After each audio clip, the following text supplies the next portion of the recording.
Knock, knock. I started to write a knock, knock joke. That's as far as I got. Viv was about to punch me in the throat. I know.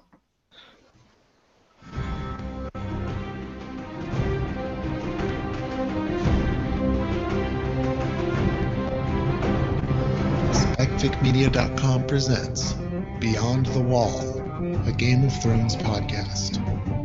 With hosts Christiana Ellis, Chooch Schubert, Vivid Muse, and Nuchtchas.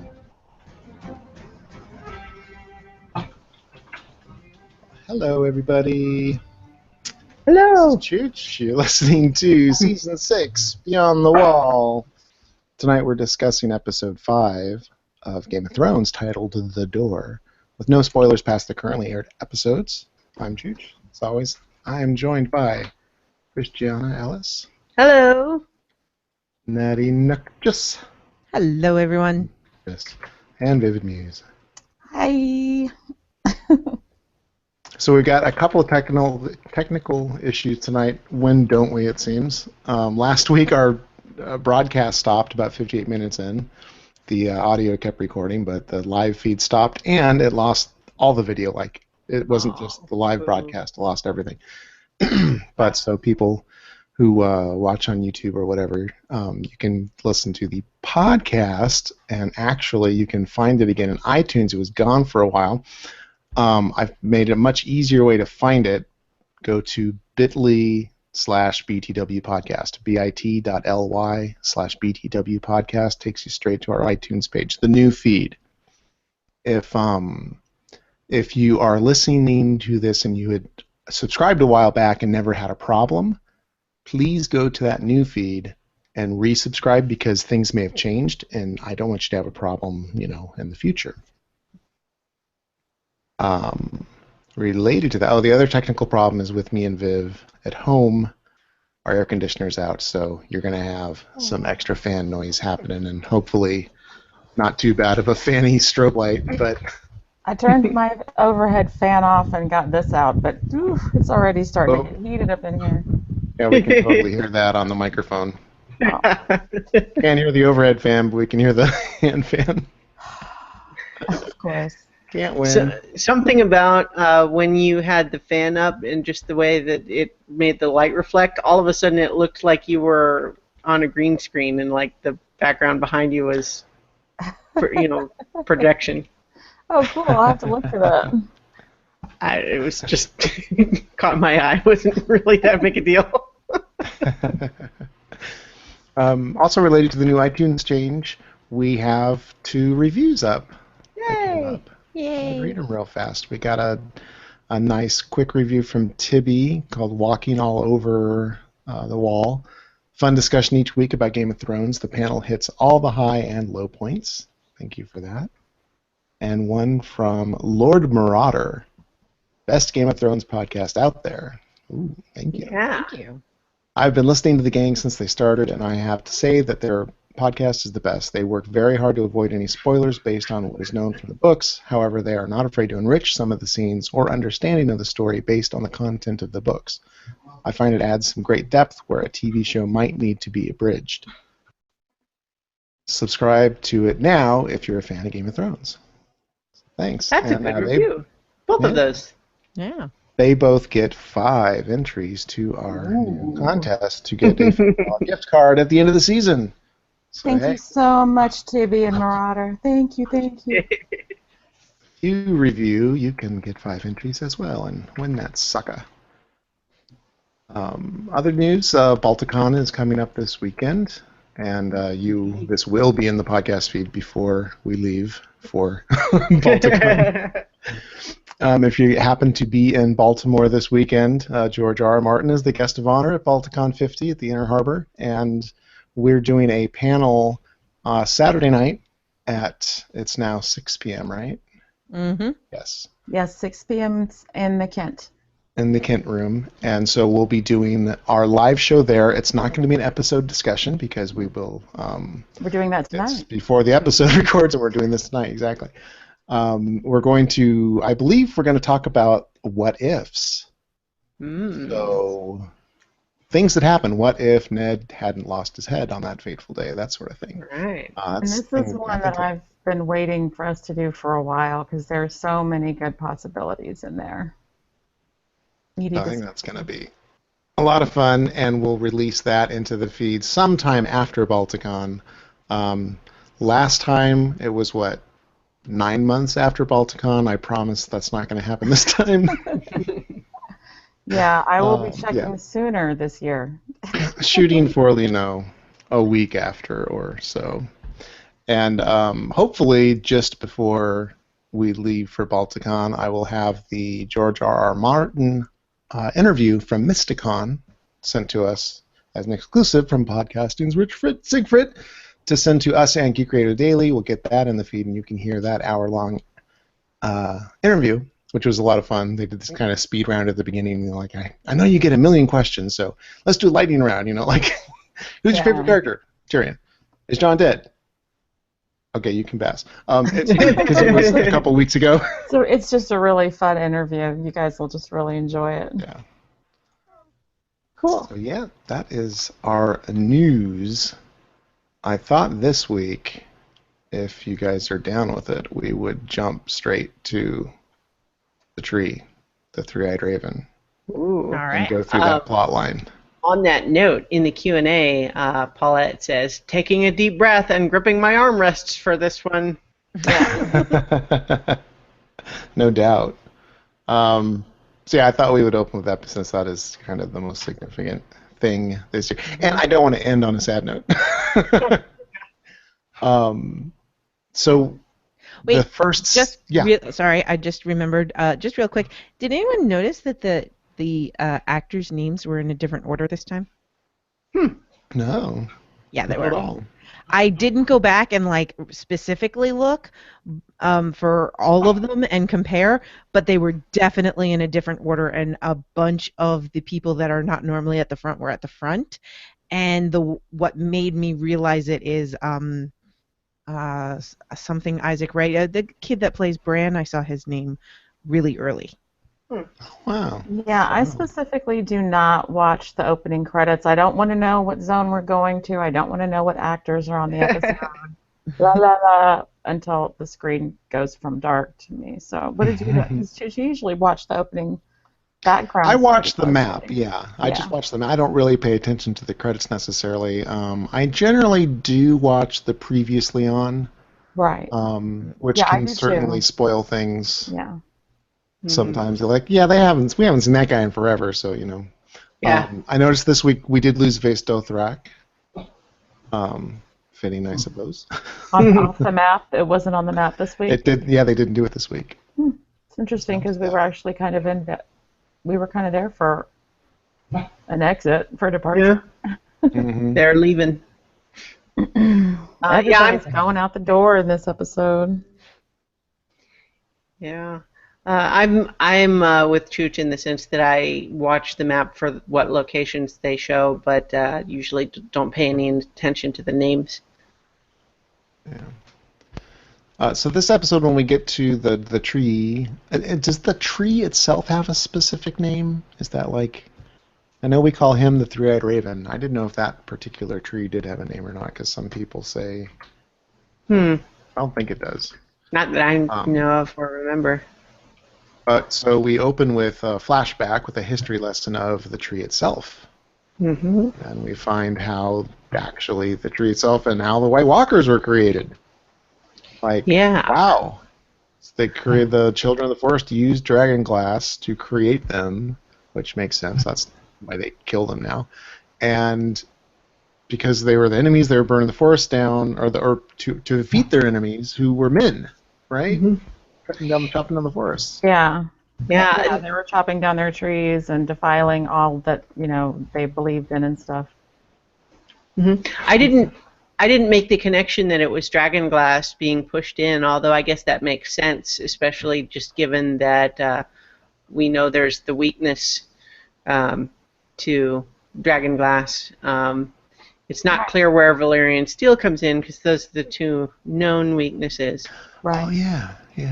And then, of course, the whites are vulnerable to fire, but that doesn't seem to be a problem for the the White Walkers themselves. But Right. yeah, I thought this was an interesting reveal. That at the same time, it's not necessarily clear yet how this actually impacts anything now. You know what I mean? Like maybe it'll come around again and be important again once more stuff happens, or maybe once we're trying to defeat them once and for all. Like somehow that'll come back around again and be relevant, or maybe it's just thematic in the sense of what people are willing to do in a war and how that can actually turn into something much worse than the war was. Right. Although in some cases it's kind of a question of like, well, for the children, you know, they kind of almost got all wiped out anyway. Right. So it's kind of what is worse in that sense. That's the question I had, because there didn't seem like there were that many children of the forest, so I'm thinking, did those man the really last of wipe them? that many out? Is that all there is? Or has there always What is been the- just not that many? Nutty, Christiana, what do the books say as far as like, did this happen in the books? Do we have the origin story for the White Walkers like we got? How similar are the books to this? Without spoiling who the different people might be that we find out later. This isn't covered in the book. Yeah. We're not Okay, here. so nowhere, we aren't even anywhere, this isn't on in the books at all. The Okay. flashbacks we've gotten this season are ahead of where we are. We basically got to the last time we saw Bran before this season, so we don't really have this information. Yeah. Last week, that's so we're definitely beyond what was covered in the books for sure. I think that the Night King was like referenced offhand when just talking about like ancient folklore, but only in and like so, but not in a direct sense of like, oh yeah, it's this guy. Gotcha. We've certainly never seen him, you know, see anybody in a book, but like so even the first scene, what was this, 2 seasons ago, where we first had a scene that showed the Night's King and the, you know, turning the baby and all of that, like that was brand new. We hadn't even had that happen in the book and still haven't.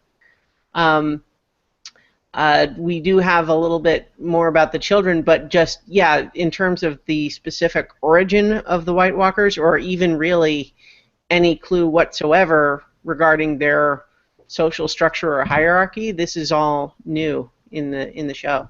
Yeah. Which means that Winds of Winter, which I actually like the fact that someone did a throwaway line tonight on the Winds of Winter. But, I got so excited. but it's going to be really interesting to see how differently George handles this as opposed to the way the show is handling it. Like, just, wow, okay. Wow. Well, so I mean, go ahead. I was just going to say, like, this whole reveal that they created, the White Walkers. So one thing is, we don't know that this is actually what happened according to the books. Like, I call it George R. R. Martin confirmed. So we don't really know that this is George R. R. Martin confirmed. I could kind of see it, but I'm getting from a lot of fans that they're not sure and they don't really believe that it is going to be that way in the books. But it has me questioning sides because throughout the entire thing, I'm thinking, well, the children of the forest, this has got to be right, this has got to be right. And now I'm sitting here going, yeah, but they created this darkness. And it makes you really wonder, like, are they behind this? Are they actually trying to get rid of the humans again? Like, I don't know.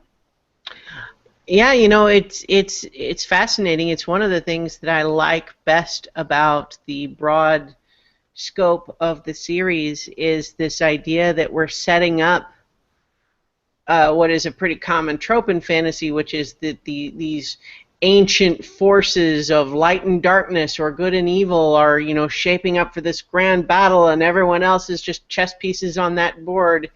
But in this case, the two sides, neither of them seems obviously good in any meaningful way. I mean, the White Walkers certainly seem to want to kill everybody, so we don't like that. Yeah. But we also really have very little understanding of why they do that or what their larger purpose is beyond just killing everybody. That might be all. Yeah. Yeah, not to mention they are skeletons and zombies, and that's generally a bad thing. Yeah, but the other side is the one that, for example, led to burning a little girl at the stake. Mhm. So, meh. Also, you know, shadow baby death magic and creepy visions of the future. Like, so that stuff doesn't seem great either. And it's all really interesting, I think, just in the sense of it forces us to question some things that seem like straightforward tropes, like, you know, Danny say, being the chosen one according to the Lord of Light, right? It's like, well, we almost can't help but think, like, is that good? Yeah. Maybe not. Like, And when I've talked about, like, her destiny or, like, what she's supposed to be doing, which has kind of been a running theme for me, it's like, according to who and what is their end game? Yeah. So, exactly. And who's to say that the Lord of Light is not working towards the children's ideas? And again, I'm questioning everything. I don't think that there is anything that I know for sure there's a right way and a wrong way. I do know that I'm kind of siding with the humans here. I could be wrong in this sense because, I mean, it does seem like unfortunately, the children are the native species of this world. But I'm sorry, I'm going to go with the humans.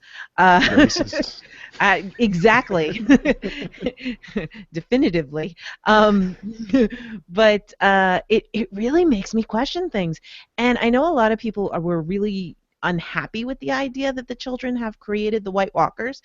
But I love it because, again, as a fan of history, how many times do factions back a certain party or get somebody to do their fighting for them, or develop new weapons, and then they get out of control and they can no longer control them?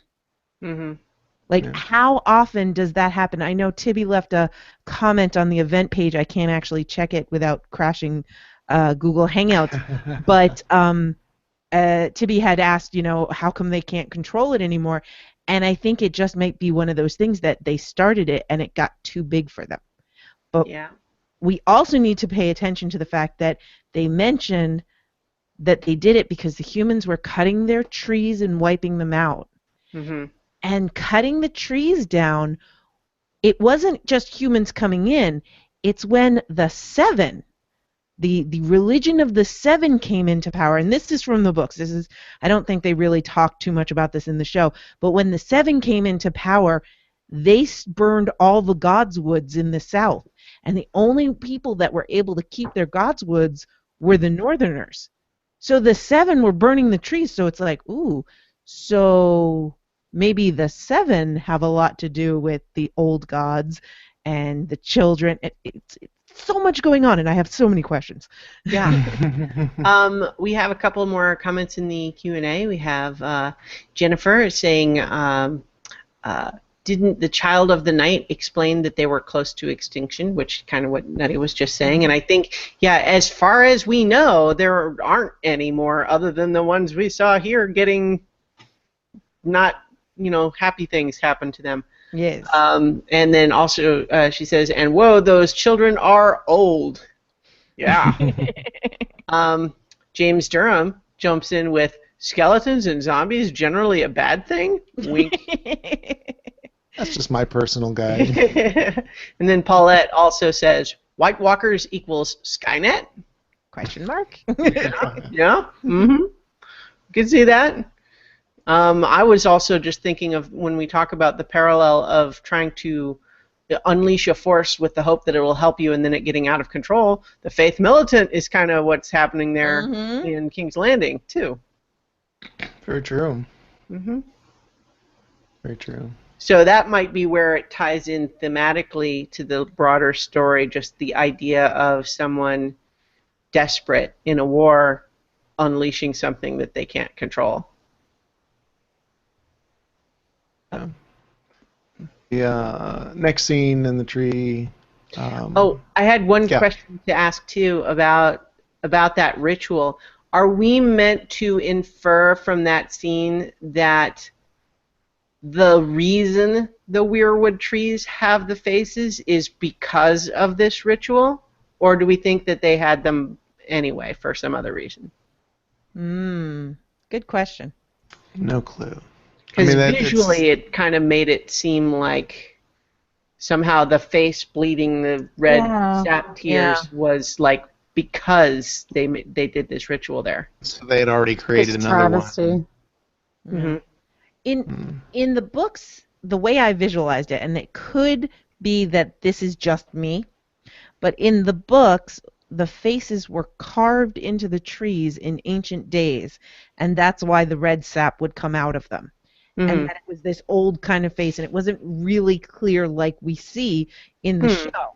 And so that was one of the things, like, when I saw the faces on the show, I was like, well, that's like a face, not just like the man in the moon's face, that you know, where it's a bit abstract, but everybody can identify that it's the man in the moon. So I was like, oh, okay. So I don't know if, you know, as you say, that this is the reason that there are faces, because in the books, and again, I don't know if this is just me inferring, because a lot of times I'll fill in details on my own. It's just the way my head works. To me, I always assumed that the people that worship the old gods, they carved the face into the tree. Mm-hmm. Well, and that might be it, but it also, I mean, the implication, at least here, might be that when we say carved, it was sort of in the specific context of, like, why was there a face carved in there? Maybe it's carved in there as a part of this ritual. That's an interesting thought. It would be nice to put the face on the tree next to the first, the Night King, or the first of the others, whatever you want to call them, and see if there's any facial similarities. I didn't think of that. One thing I did notice was that an interesting parallel to what Cersei did with Sir Gregor Clegane is, like, she took him and she, like, they did something to him, and he's now turned into a weapon. And for now, I mean, he's under her control, and I guess that we're supposed to suppose that that's always the case. But it was like, who else has been fucking around with? Oh, right, Cersei, great, her and Qyburn. And the Children of the Forest, they all have the same great idea. Well, and then we have Dany and her dragons. Yeah. You know, and her level of control over them is dubious. Yeah, she didn't. She definitely brought them into being, that's for sure. But she didn't, like, manifest. Well, hers is weird because she did manifest it. Nobody else could but her. Yeah. Well, I mean, I'm not saying that they're all one for one. It's just general. Yeah. It's kind of a motif of people doing things that they hope will bring them power, but they can't ultimately control it. Even the wildfire used back at the Blackwater is kind of that way, right? You know, it's funny you said that, because I actually pictured the Blackwater and the green fire and all of that stuff when we first started talking about it. Oh, man. We just keep doing the same things over and over, even in our fiction. Yeah. So now we have everybody asleep. Bran wakes up, sees the old guy is asleep, and all I can think is, goddamn kids. Yeah, can't leave them unsupervised for a minute. Gotta take you for a test drive. Yeah, so I was, when I did my rewatch, I was taking, brief notes just to kind of remind me the broad points of each scene. And my note for this sequence is just, Bran fucks everything up. Yeah. What were you going to say, Chooch? Yeah. You just know this is going to end very badly. He just has to go have a look. But I would think, the Three-Eyed Raven would have some kind of alarm system or some kind of, Well, this is... Using Voldemort rules.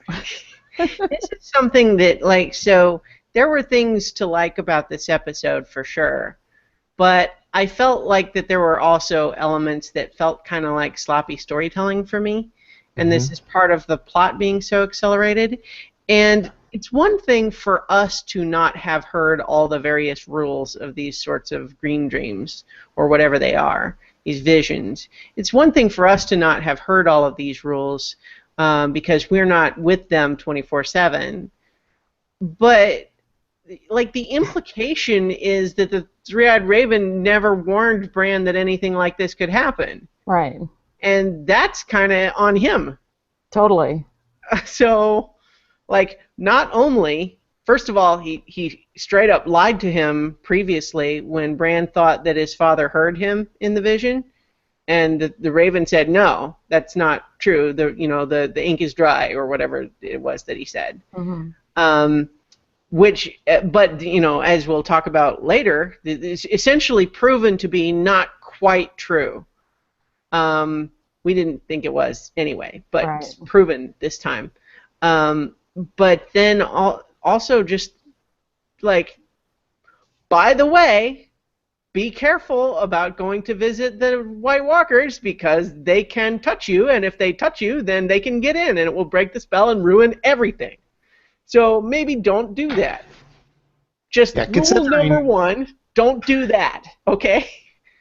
But considering how long he was gone, this had to have come up. Something had to have come up, or yeah. And so it felt a little bit sloppy to me in the sense that it kind of puts it all the weight on Bran for screwing it up, except that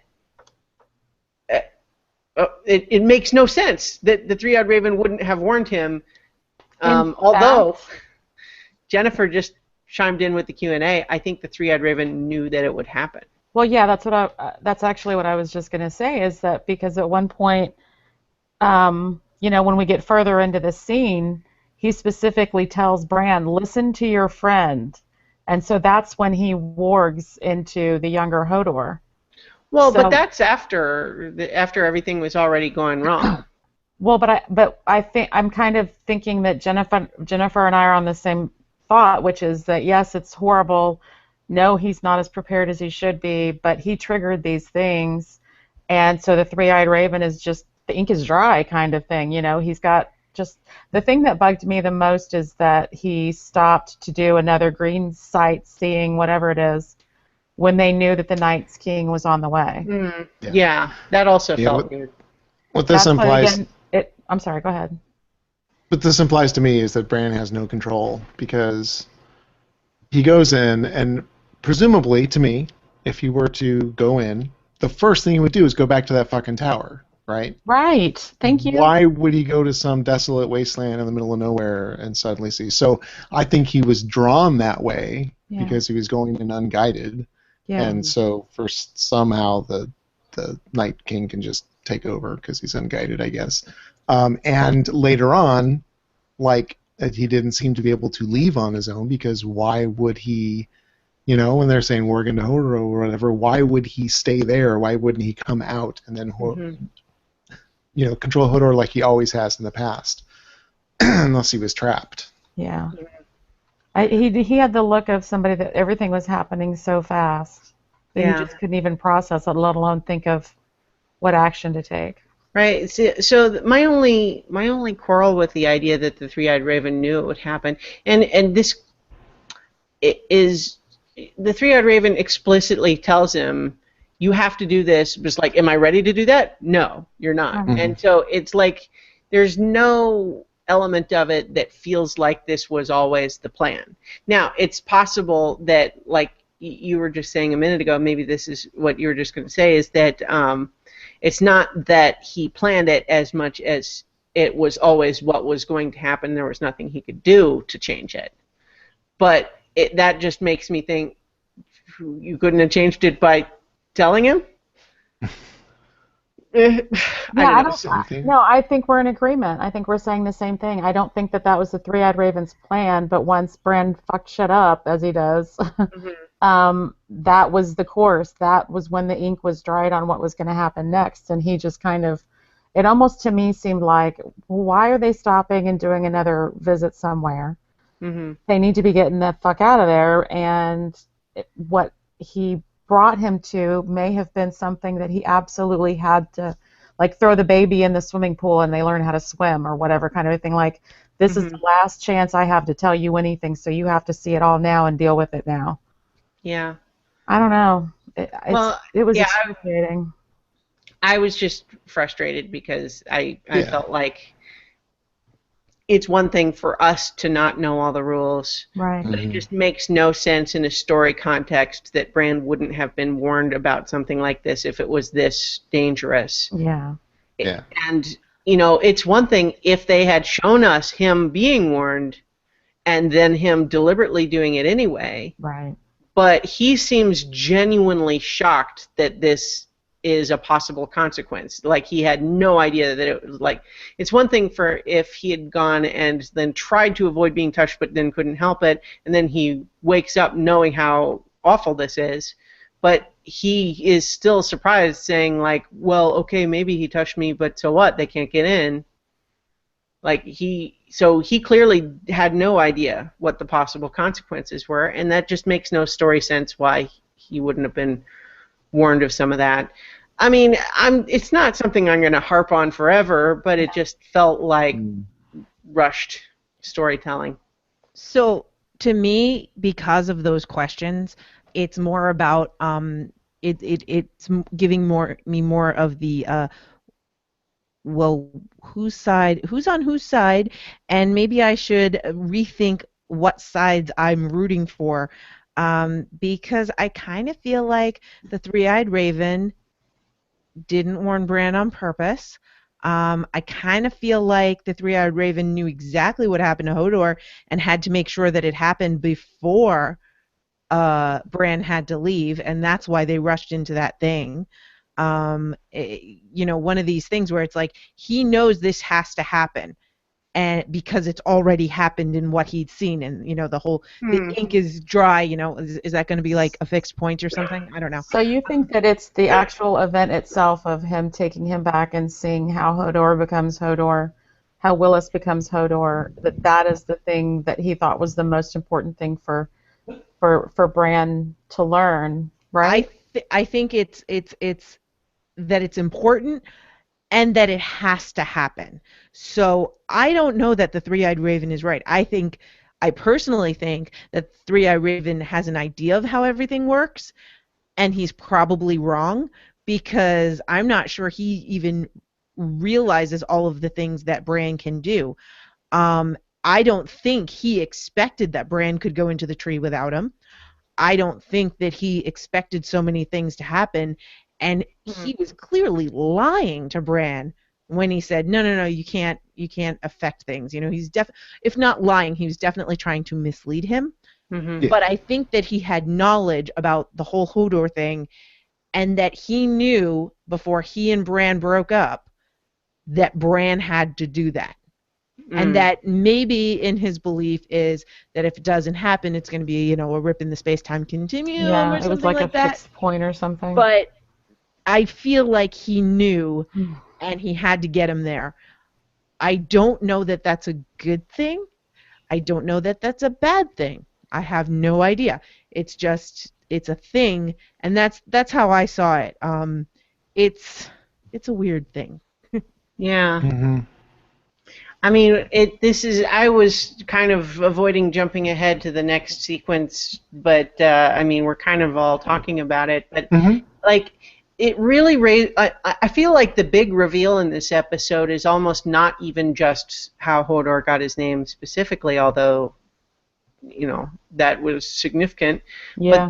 But what's kind of really more impactful ultimately is kind of the proof that it's not just a passive connection when he's going back and visiting the past, but in a weird sort of predetermined time travel-y sort of way, you can't change anything. Like, anything you're changing, even if it happened because you did it, you're only changing something to what actually happened already.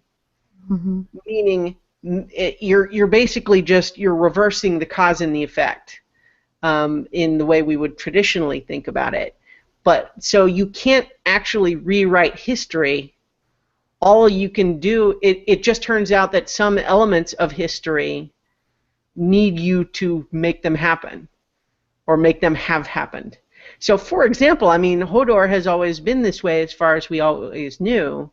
So the idea that, okay, well, Bran did it for this purpose, but it's not like Hodor was different before and he changed to be this way all of a sudden, like we've just rewritten the timeline. It's like, no, this is always what was going to happen. And so that just raises the question, kind of like we've been talking about in how the Three-Eyed Raven might have been seeing all this, is if that's what those past events were like, are we sure that the current events are not the same way?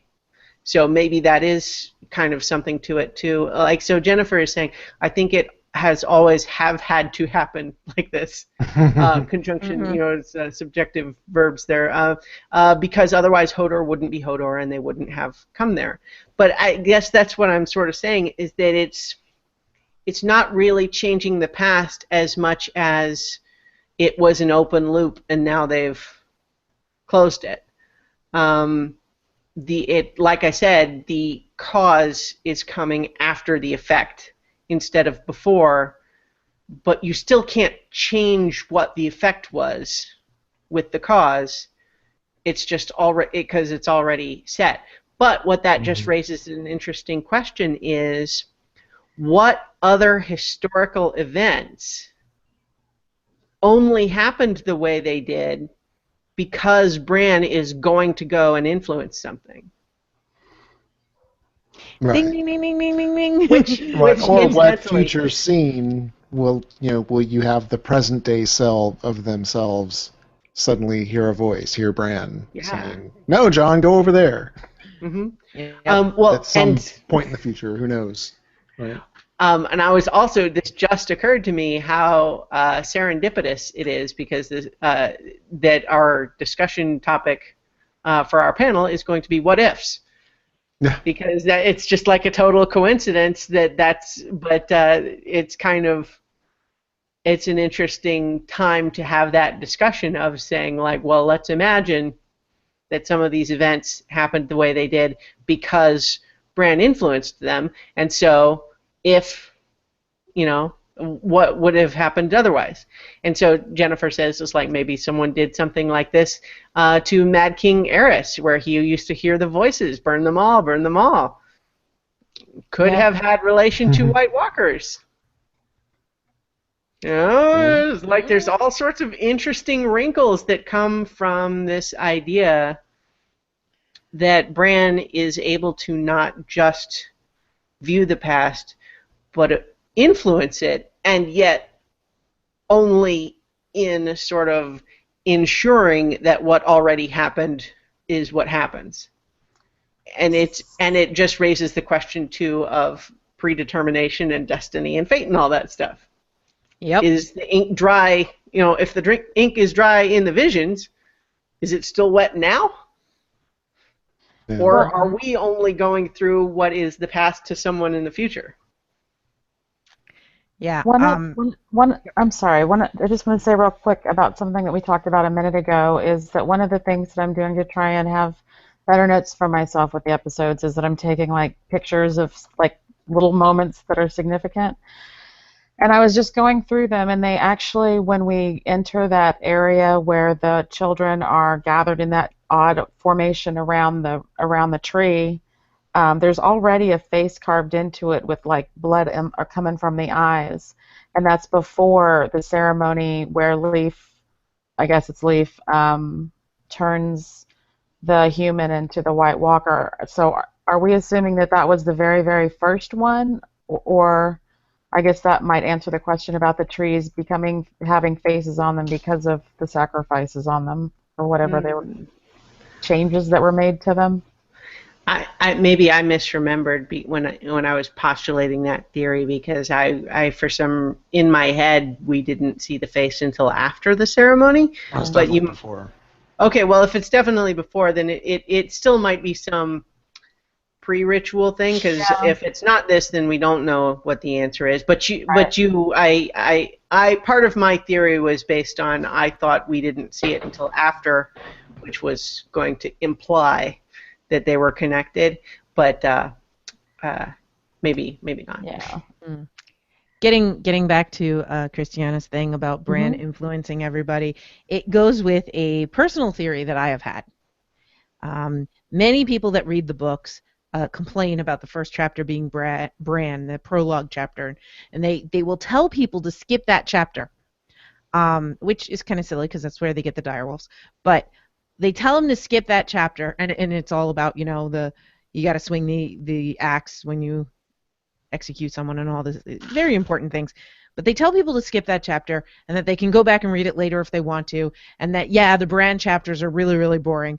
But I've always disagreed. For me, I was hooked in the first Bran chapter, and I have always felt that George started with Bran for a reason. And so this kind of ties into that, and that maybe the reason that he started with Bran is because Bran put all of the events into motion. And I really do think that this theory that he has been influencing the past and creating all of these things has a lot of weight there, and that can totally be a thing.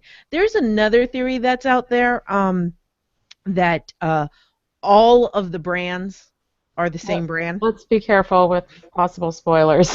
Oh, it's not a possible spoiler. It's just a theory.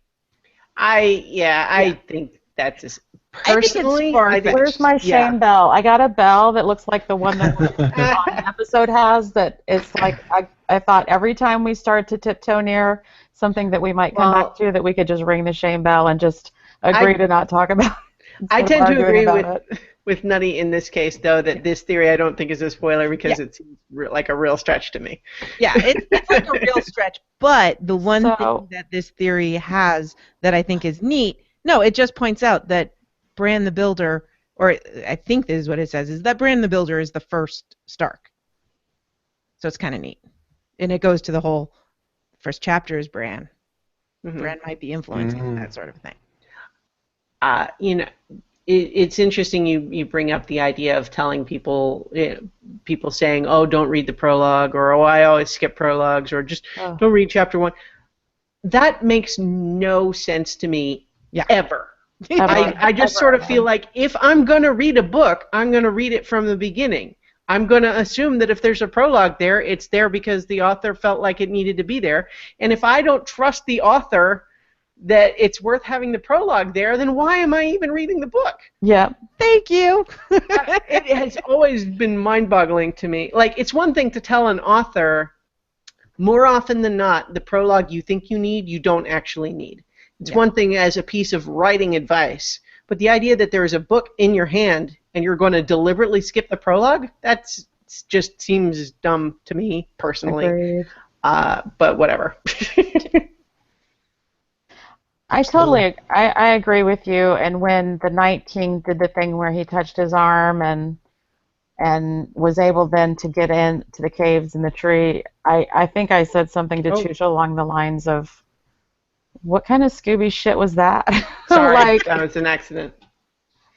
I'm sorry, I missed something. Yeah, nothing came across. I had a web page open. Okay, sorry. I had a web page open and it made sound and I turned it off really quick. So if I made a face, that was why. Okay, it didn't come across for us. Okay. Yeah, she was like, "What's this Scooby shit?" This whole scene was just full of dumb plot things, reasonings. You know, like you see this horde of dead things. Let's walk towards it because I don't have any suspicion that my dad heard me. Like, what could go wrong? It was just so stupid. But, you know, you could also blame that on the Three-Eyed Raven again by saying the Three-Eyed Raven was the one that insisted no one really sees you, no one really hears you, you're not there, you're just seeing what happened, there's no interaction. Yeah. That's what the Three-Eyed Raven told him even when he questioned it. Yeah, that would feed into thinking that it was intentional. That makes sense. Paulette says, the tree keeps the Three-Eyed Raven alive. Maybe the children didn't turn the human into a White Walker, but just provided a dead human for the tree to work with? Could have 1-to-1 tree for walkers. Yeah. Now, as kind of a follow-up from the earlier comment, Jennifer says maybe the Mad King could have been a mistake by the Three-Eyed Raven, which could be the reason he doesn't like to talk about it. Although I'm also thinking maybe it might even be a mistake from Bran. Like if he starts trying to warn people about the White Walkers, using this ability, it's possible if he does suffer for a lack of control, kind of like Chooch mentioned, maybe he just goes around trying to tell anybody he can find, and it screws some stuff up like that. I think it's a mistake for the Children of the Forest not to have a house built of fucking obsidian glass, dragon glass, because they know that kills them. Why didn't they have more of it? Why wasn't it on every spear? Come on. The house where they are, they're actually under, I believe, that tree that they did the first ritual at. Right. Yeah, that'd be great. Cool. And I would install some. You mean the one in our logo? Yes, the one in our logo. Yeah. They blew up our logo. Yeah, that happened. Yeah. So I have a question. Yeah. How much more forgiving of Bran going into the tree alone, Bran interacting with people, would we be if the actor who plays him, if Isaac Hempstead Wright didn't look so much like a man and was still very young looking? I don't think it would make a difference for me because I still don't really blame him. Right. While it's certainly true that he performs the actions that screw everything up, he is the learner here. He's a child. The guy who's been in a tree for 1,000 years and who is teaching him how to do this is the one that should have warned him that this could happen. I agree. So I honestly don't blame Bran for it. Bran will blame himself, but I don't believe it's Bran's fault. I agree with Christiana. Hey, I think he has some blame for bringing the Night King down on him, but I don't believe he has any blame for Hodor whatsoever, because that wasn't necessarily even his session. Right. The Raven had to have started that session. Yeah. And was there in the room with him. Well, no, it wasn't, because they had left the tree. But anyways, yeah, I blame the old guy for that. Yeah, I think, it's very clear that Bran made an enormous mistake with huge consequences. Mm-hmm. But it's a mistake based on ignorance that he only was ignorant because he wasn't told. Yeah. So when the person who did know didn't tell him, that makes Bran's ignorance the Raven's fault. Yeah. And so it's, to be sure, Bran takes some actions. And it's an interesting question, too, given the whole reversed cause and effect thing of saying, even if Bran deliberately had done to Hodor what he did, even though it's the way it all plays, it's like he's not 100% sure what's happening. Like he's kind of reacting instinctively and not necessarily like, oh, I am planning. Maybe if I do, work into him here, it will actually cause everything that has happened to Hodor all along, and blah blah blah. I don't think he had an intuitive understanding of it that way necessarily. But even if he did, on the one hand, it seems like kind of a horrible fate for Hodor, honestly. But at the same time, when we talk about this reverse cause and effect, it's like, but if that's always how it happened, yeah. Could he have chosen anything else? He kind of couldn't have, because if he hadn't done it, it's not just, oh, well, no one would be there to hold the door. Well, he wouldn't have gotten there. They needed Hodor all along. Yeah. And so it would have been a paradox if he hadn't done it. Which makes time travel stuff weird. I love this stuff, though. I love time travel stories. It's some of my favorite stuff in spec fic. Even if they make you cross-eyed. Well, yeah. So, answering your question, yes, they are still doing Arrested Westeros. They release a lot slower. Because Bran made a terrible mistake. Made a huge mistake. Huge mistake. And I'm sure there's that's why you always leave a note in there as well. So do we want to just get to the dreaded thing, since we're almost an hour in, and just rip the Band-Aid off? So, yeah, we're just about there. I want to say real fast the dire wolves. I am so disappointed in dire wolves. That dire wolf went out like a bitch, and it's not fair. I mean, admittedly, it was a gang like of a things, hero. Yeah. Just Summer was a hero. Summer ran into the fray and stopped enough of them so that they could get a little further down that damn hallway. Yeah, Summer was a boss. Don't you Summer dare say otherwise. Summer knew quarter of a exactly. second made all the difference in the world. It did. Yeah. Every sacrifice made when Summer threw himself in, when Leaf threw herself in, and let herself get chewed up just so that thing would go off just a few seconds later and get more of them. Every sacrifice made every difference, and it was just, I mean, it explains to me why, I mean, they've been doing it a lot, as Chooch knows. Last week with Reunited was my earworm, but the door was so much more than just Hodor's hold the door. There were so many characters left in one way or another. It was just devastating, the whole episode. But I've kind of, when we saw Bran in there and amongst the White Walkers and everything, and then he got the hand brand, and then they're getting ready to go, and then there's this really, really sweet moment between Mira and Hodor where they're like, so what do you want? You want eggs? How do you like them cooked? What about a rasher of bacon? And they're just smiling, and that's like the first genuine, like, Hodor, like, oh yeah, I can almost taste it. But another, it was like when they did that, I was like, Mira's dead. They're going to totally kill Mira. That's it. The Night King's coming. They're taking their time. They're having this really awesome moment. Someone's going to bite it. It's got to be Mira. Well, yeah, in some ways she's, if anyone is expendable, it seems like she would be expendable more than Hodor would be. Yeah. Except that she couldn't have held the door that long. Yeah. Well, I just mean in terms of ongoing story. Absolutely. Because Hodor's the one that can carry Bran around. We have the established ability of Bran to warg into Hodor, and so it just seems like for storytelling, they're almost going to need to have some other character enter the story to sort of take over the responsibilities that Hodor was doing. And Nutty is laughing because from the books there is a character that we think might fill that role nicely. Shame bell. Anything. That's all we'll say, and it's a weird sense of would it be a spoiler or not, because it's actually a character that would have showed up a long time ago if they were following the books.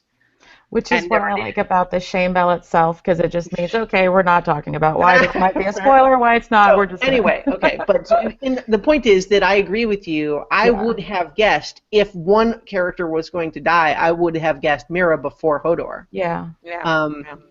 I like Mira, so I didn't want her to die either. But at the same time, but I'll also complain a little bit about the episode in total of just saying that they dropped all the tension. We finished the previous scene with oh my God, they're coming! You have to leave right now. Right. Cut to, what do you want for breakfast when we get back? Yeah. And I'm like, what? I really honestly, even though there were some great moments in the episode, the pacing and the cutting felt very choppy to me, very uneven. Mm-hmm. I will agree with you there. Yeah. We're at ludicrous speed. There's no. Yeah, but it's almost like it's out of order, especially in that instance, like that they put the scenes in different orders. Yeah. Except they did. I wanted to ask you guys something else. Did you notice how when he warged into the younger Willis and he's on his back, did you notice that he does this thing with his arms and his feet that he's done in every time they've been under attack, and it's like the exact same thing that the actor Christian Nairn is doing when he's got his back up against the door holding it. He's flailing his arms like this, and he's kicking his feet, and he's saying hold it, and it just gave me goosebumps, because if you go back to the when he and Jojen and Mira, and Jojen was still alive, and they were in that tower, and Jon was outside with the wildlings, and he did that same, as soon as there was violence, he kind of just lost his shit and started saying Hodor and doing like this rocking thing. It was like that echo of his experience in his childhood. It like totally broke his brain, but he remembered why it was broken, you know? It was just, or at least he reverted back to this primal state. Oh, all of those old scenes where there had been battle and he just froze, just totally like made sense to me. Plus, I mean, oh my God. Honestly, like the power of that very last sequence was enough for me to like, when we talk about ratings, just that bumped it up 2 full points for me. Yeah. I proposed Emmys for both Christian Nairn and the young actor that played young Hodor, that they both needed to get one this bullshit. I don't care, Kevin Spacey, who cares, whatever. the two of them, it was so beautifully done. It was excruciating, and Chooch can tell you, the first 2 times we watched it, I had my covers over my eyes and going, la la la, I can't hear anything. When we watched it live, the first time. And it had to mute. She couldn't watch it, and she couldn't hear it, so I was watching it without any sound. So then the second time with the sound, and that was just, the voice was just chilling. Yeah. And the subtle, It was just, So adding on to what Viv was talking about, that to me is one of the reasons why this whole concept, the whole Hodor thing, it's so crushing, heartbreakingly sad, but it's also so beautiful. It really is. He experienced his own death when he was a child, and he's known about this ever since then, and that's why every time things get violent, he like gets into that state, and that's why he just can't do anything. And you know, he is this fragile, sensitive human being, but this traumatic event and living with this your whole life, and then having that whole like Freak the Mighty relationship with Bran, and knowing what this is happening. I mean, it's heartbreaking, it's crushing, it's absolutely beautiful. Sunday night, I didn't watch the episode live. Sheriff Bullock sent me a message, and he's like, I'm so upset, but things are good. But it's so good. I'm like, okay, I haven't seen anything yet. He goes, I know, that's why I just told you I'm so upset. I'm like, okay. So I was like, all right. Then I logged onto Facebook, and I saw in the trending, and I was like, oh, crow, people are getting upset about Game of Thrones. I better watch this right away. Right. And so I stayed up, and I watched it. And I finished the episode in tears. I was sobbing. Bereft is a good word for what we're going through. I think bereft. Yeah, I had good word for what we're feeling. No expectation of this at all. Like, I knew Hodor said Hodor for a reason. I knew that there was something we were going to find out. Yeah. Like, I just knew this in my bones. But I had no idea. And I don't want to get too maudlin, but this was the second time this season that I just really wanted to talk to PJ. Yeah. And it was good. It was good. And then I stayed and I listened, and this whole Hodor thing is George R. R. Martin confirmed. Yeah. Paulette has a comment saying, still, if Game of Thrones doesn't get the Emmy for Best Editing for this one scene, I will be very upset. It was a masterful sequence spanning not only multiple characters, but even multiple times. I agree about the scene, although I do have mixed feelings, because typically they award editing for a whole episode, not for just one sequence, and I definitely don't think the whole episode deserves an Emmy in that regard. See where they spent their time. Yeah. And I mean, not that it's even necessarily on the episode director's head for the other parts, just because the story gets broken, as a group thing. So if they're basically saying, nope, these are the things that you need to cover, then there's only so much you can do sometimes. But I think the editing, yes, in that final sequence was amazing. The rest of it, not as much.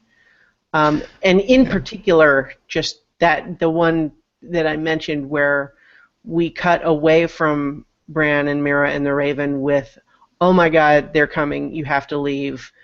There's not time to teach you everything, but I'm going to give you a new vision right now. But then when we cut back, all of that tension seems to have just evaporated. Mm. And it's like, oh, we're happy that we're going home now.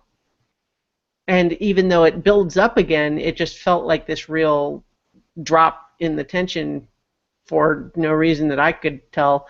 That discussion about breakfast should have been earlier in the episode. Yeah. I just Throw you off. Yeah. Yeah. Yeah. Yeah. It's not even that I didn't like the scene. Sorry. Yeah. Go ahead. Yeah, totally agree. One thing I was thinking about working into the past. So in, say, season 1, when Bran would see a three-eyed raven, was that the three-eyed raven, like, in the future or somewhere else? Like, I'm wondering, like, how would we perceive them? Which made me think, how did Hodor see Bran? You know, Mm-hmm.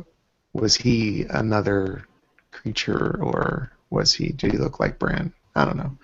Or did he not see him at all? I mean, it's a really interesting question. There's a lot of unanswered questions in that regard, and just the reveal that, in theory, you can actually influence the past, but not in a way where anything will seem different to you, because it's almost like you have to make sure that the past happens, or it won't. Right. But otherwise, you're essentially taking action to preserve your timeline as you know it, in order to have the future that you want. But you can't. Well, you know, we don't know, but just introducing that possibility, confirmation that the ink is not dry in quite the same way that the three-eyed raven implied that it was. Yeah. And in my mind, I think I'm opposite of Nutty. It's not as poetic, but in my mind, young Willis has the seizure, and then, you know, he was obviously slowing down, comes out of it. I think he would have blacked out, and he's just simple Hodor for the rest of his life now, and has no idea what happened or what will happen, and seems pretty happy most of the time, except when there's some crazy violence, and he, you know, he seizes up. Yeah. But in my mind, he's just he, you know, lives his simple, happy existence, and has no recollection of it.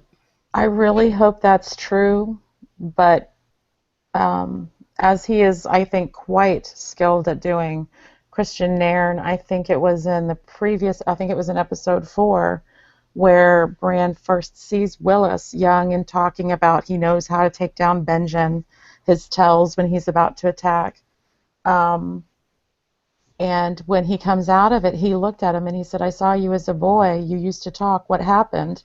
And just the weight, Hodor. You know, just like the weight, kind of like, it was Hodor, you know, kind of like, this is what happened. And, I mean, I don't know if that means, it was a lot to read into it, just Hodor being said, but there seemed to be a lot of weight behind it, like he did remember. And I really believe, because I have to watch it 3 or 4 times before we podcast about it, and every time it looked to me like Willis looked directly at Bran and saw him there and then warped, and then his eyes went back in his head. And so whether he remembers it clearly or not, whether seeing Bran grow up has supplanted or has overwritten what his memory remembers of what Bran looked like later, you know, I think that it was, to me, it was a little confusing the way they shot the last scene, because it was Mira dragging Bran off and Hodor holding the door.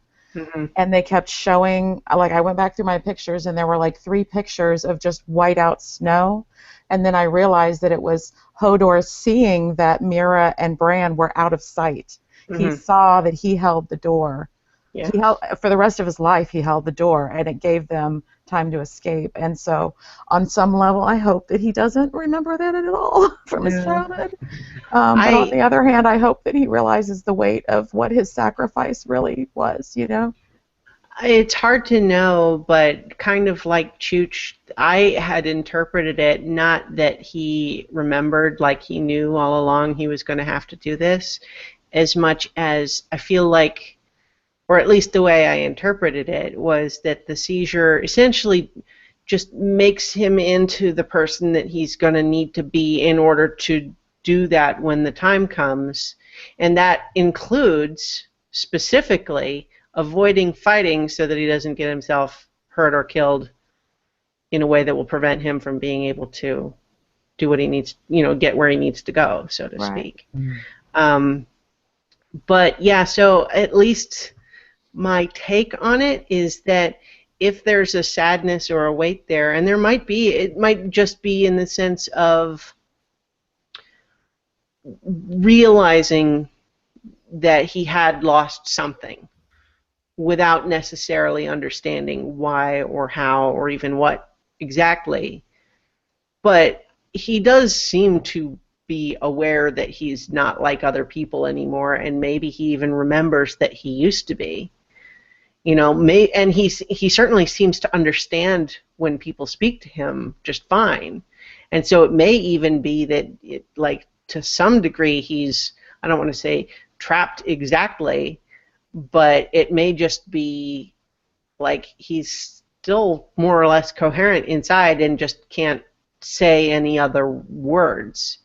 But he does also seem like he's more simple than even he was before. And so it's what it seemed to me like was that he didn't remember or know exactly, but that he is maybe aware that he did lose something. Something happened, and he's not the same anymore. But I don't know. It's hard to know, and we may never get a more definitive answer. Yeah, we probably won't. If we wanted to talk scientifically, it appears to me scientifically what had happened is that when Bran wargs into him, he's kind of warging into him in two times and connecting the two somehow. Mm-hmm. And that created the seizure, which created a traumatic brain injury. Mm-hmm. And so he has a bit of aphasia where he can, I think that's the word, where he can only say one word, but it means different things. Even when they're talking about the eggs, mm-hmm. It's like, yeah, you like eggs? Hodor. And he has mm-hmm. different inflection for everything. But he can understand everything, so there's that. And mm-hmm. that the traumatic brain injury, it changed the way his brain works, but he's still the same person, kind of a thing. And it's just burned imprint into his brain, and that's all that comes out now. And scientifically speaking, that's something I can understand, and yeah. So to the extent that he knew anything, I feel like, at least to me, it didn't seem like he knew all along that this exact thing was going to happen. Right. But I think when the time came and she's yelling to him to hold the door, and he understands why they would need to hold the door, there might have been a sort of crystallization of realizing, this is my purpose. This is what I was always meant to do. He looked very brave. It was like you're saying. It's like he was like, nope, this is what that's all about. And I have to hold the door. Correct me if I'm wrong. Maybe I'm just wishing this. Bran wasn't warged into him when he was actually holding the door, right? His eyes were not rolled back in his head. Yeah. Okay. I feel like it's complicated because we never actually see Bran come out of the past vision. Right. But there's also a brief moment where it seems like Hodor is being warged into, when he's first cowering, then he stands up to help start pushing the cart. Yeah. Right. That looks at first like Bran is warging, but then when we cut to Bran, he's still in the past vision. Yeah. And so it's not 100% clear what's happening. It may be that Bran is kind of warging into both, or it may just sort of be the change that Bran makes catching up. And that's when Hodor starts to understand what's happening and that what he's going to have to do. My notes I said he got warging in his green sight and green sight in his warging, and it just looks like he just Yeah. crossed the streams somehow, you know? So Mm. this may I- just have no water at all, but it just occurred to me like it could also be that Willis was brought into Hodor's head, Hmm. and the skills and clarity that he had as a boy. Exactly. Oh, Exactly. interesting. That's what I had as my note. So essentially essentially Yeah. Willis is warging Hodor, and that's when Bran was still watching the past, but he stepped out of the loop. That's the loop. Hmm. Damn, Chooch, when you say it, it holds a lot more water. Yeah, that makes sense. The idea that sort of, that makes sense. That makes sense. I like that. Yeah. Okay. I'm starting to even feel better about Yeah. like the Bran- whole experience. Yeah, Bran. So maybe Bran just sort of acted like a conduit, so to Yeah. speak, to allow young Willis to inhabit his older body and do what needed to be done. Yeah. Oh, so many theories going to be forming now. Thanks. Yeah. Well, I mean, a lot of it's kind of deliberately ambiguous in the way that we Yeah. don't fully know exactly what happened. But Yeah. yeah, oof, boy. Wow. So I think we cleared all that up, right? I have one thing. Just one last thing. Call me Columbo. Mhm. So Leaf takes the spear, stabs one of the White Walkers. It doesn't work. It Mira seems. picks up the same staff, thrusts it in, and it works. Oh, it was the same one. I didn't get Yeah. that.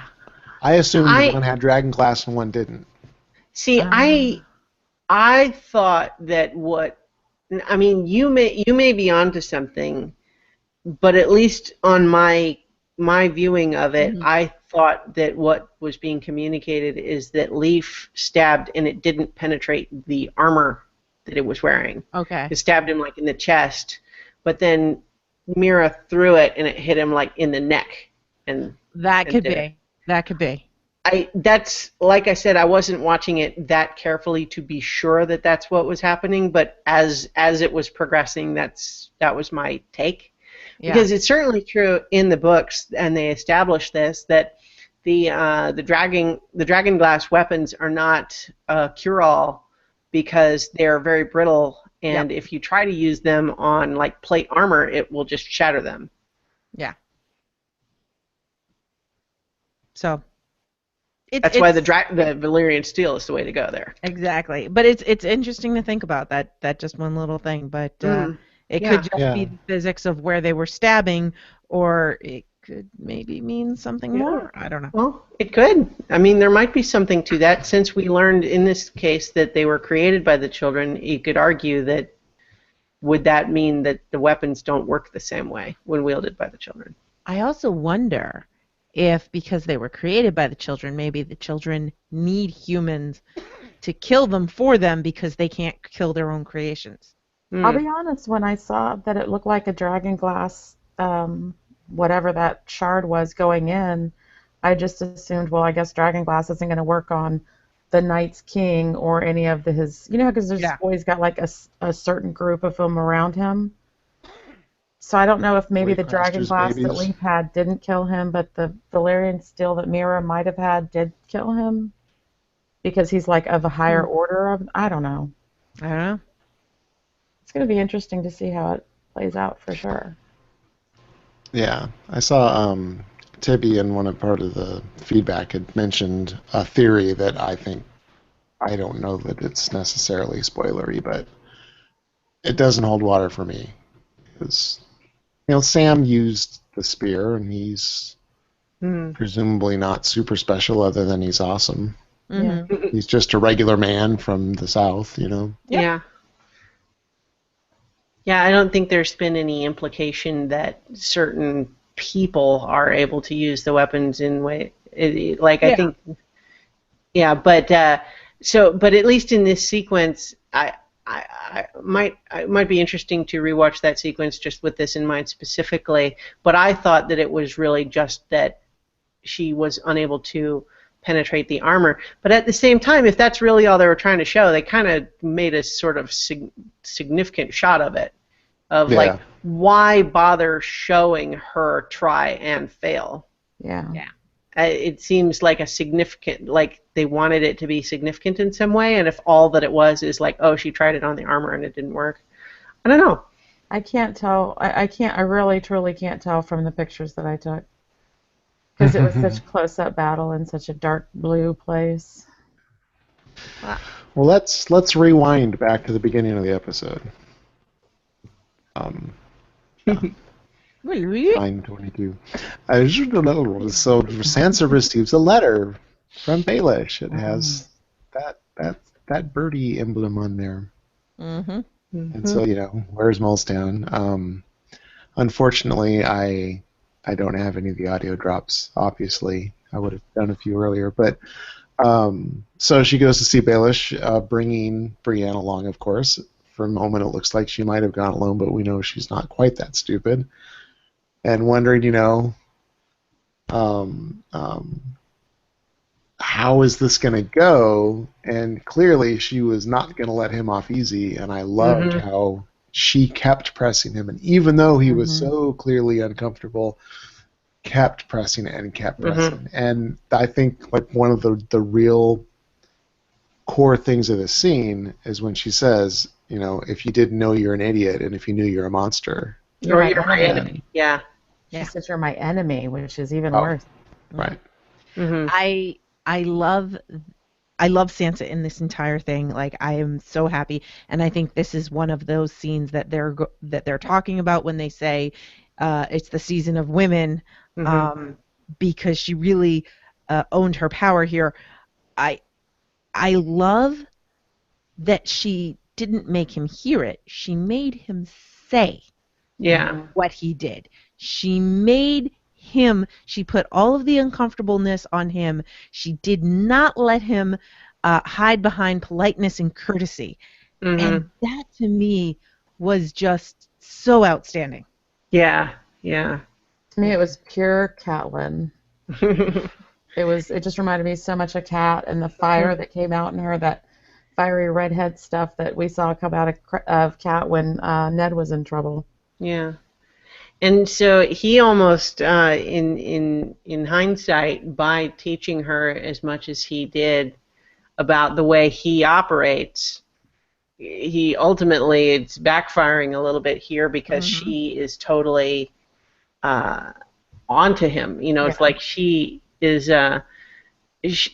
basically the one who knows that what he's trying to do is to use polite euphemisms in order to try to assuage himself of, well, yes, it's unfortunate what happened to you. I'm very sorry. But let's move on to where you're helping me again. Yeah. And she's basically saying, no, that's not what's happening right here. And in fact, I'm going to, it's a little bit like with the letter last week, where John tries to say, oh, well, and the rest is the same. And she's like, no, it's not. It's not the same. And let's not pretend that doesn't happen. And it's not happening, and it didn't happen to me.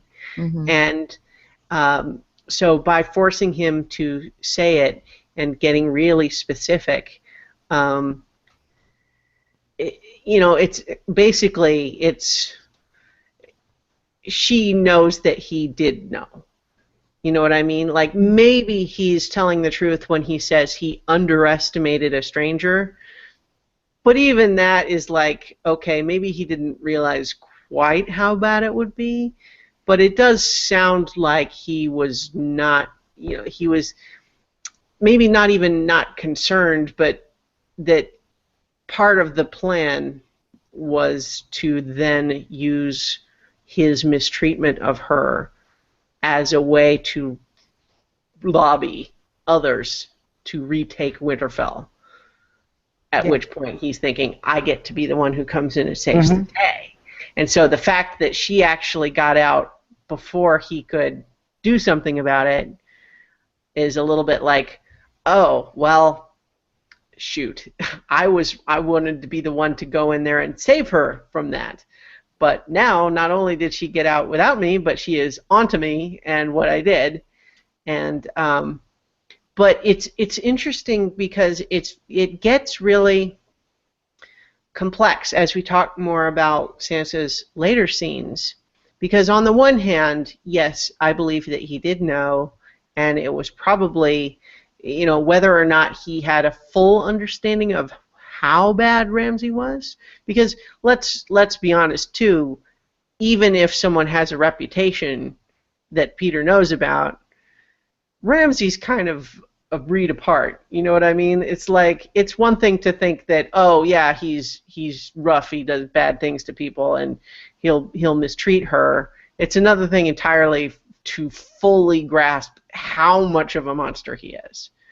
So it may be that he did underestimate Ramsay in that sense, but given that, okay, I'm kind of rambling, I think, at this point. The point is, as awful as what he did is, Sansa is really not in a position to be turning away an army that can help her. Yes. I think it's less about that and more about taking some of her power back from him, because he got her out of King's Landing, and she just wants to make it clear that she is not beholden to him for anything, and she can't trust him now. And she's going to be okay, whether it's believable or not. I agree that that's her motivation. But my point is, I think that she even knows that as much as she doesn't want anything to do with him, her larger goal of retaking Winterfell, they need people. They need an army, and here he is offering her one. She doesn't want to trust him, and she has reason not to trust him, but she is also not solely dependent on him anymore either. And the fact that she lies to Jon, yeah, is, I think, the telling moment of, she knows that he would want to use the Knights of the Vale to support their effort if she told him. Mm-hmm. Jon, that is. So Jon would want to use them if Sansa told Jon about their availability, and she doesn't want to deal with that. She doesn't want to have to deal with Littlefinger, and that's why she lies. But I think that if she really, I think if it was about, like it's good storytelling in that I completely understand why she would make that decision, but ultimately I think the problem is, she is also on a mission where they explicitly need soldiers. So can we do an age check? How old is she at this point? Because we're assuming that she has a lot of knowledge and skills and like the ability to foresee a need and then act maturely about it. What's her age at this point? Is she 17, 18, 15? Who knows? Probably I think it's a lot to expect for her to be able to get over her pain and over all of the betrayal that she feels by him, and just say, oh yeah, sure, line up your. I mean, I think she's having a temper tantrum because the person that she had left to trust sent her to a flayer and a rapist. Yeah. No, don't get me wrong. I'm not judging her or thinking that she, like, I totally get where she's coming from. I understand how she feels and why she doesn't want to deal with him. But the problem is, she kind of can't really have it both ways. Which is why I asked for the age check. Yeah. I think she's young, and because look what she says when she's in that meeting. The North is different, they'll come rally. And it's not till Davos comes and backs and says, I know people, I know soldiers, and so I think it's her naivete that she is young and she is a little naive, and that maybe things aren't as solid as she thinks they are. And I think that Davos also doesn't understand the North, and so I think more houses would come over than they suspect. But so she's kind of half right, half wrong. She is right, but still naive. Yeah, I agree a lot with what Christiana said, but I think her keeping Peter hidden from Jon is actually in the reverse. I think she's not telling Jon about Peter because if she told Jon the whole story, Jon would kill him. And a I think yeah. that she's keeping him a secret so she still has access to that army. That's the only reason that I think could she's figure winging out it. that she would be, because to me, not telling John about Peter is more, it felt like she was protecting him. It could be what Christiana said, that she doesn't want to have to deal with him and she thinks that John will make her deal with him. But I took it like the other way. I thought that she was keeping it a secret because she wasn't discarding that option. I I wasn't going to stress over it because I figure we'll get more information next week. I didn't rate it as a total shutdown of Baelish. Yeah. So I guess maybe that's a disconnect. I read it as exactly a total shutdown of Baelish, which is not to say she couldn't change her mind, but she was basically saying, leave now or I will kill you and I never want to see you again. That's what she said. That's what she said, but he was successful like he usually is in getting his message across. The army you're relying on is your brother's, your half-brother, which has that little mockingbird effect, which makes her repeat this information that he wants John to have. So I suspect the information, because we only have it from Baelish, and because it was delivered in a way that would make her repeat it to John, with or without a background story that would make him believe. I mean, he would probably not trust it as much if he didn't think that it was by Raven coming to Ramsay.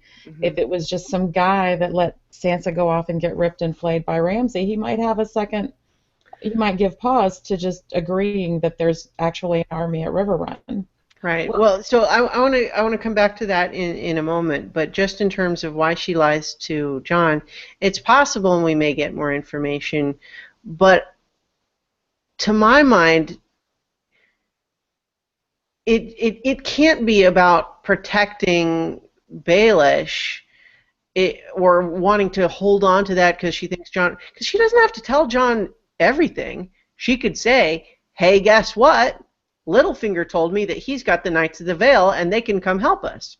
And John will say, really? What's up with that? And she'll say, oh, you know, he likes me. He wants to help.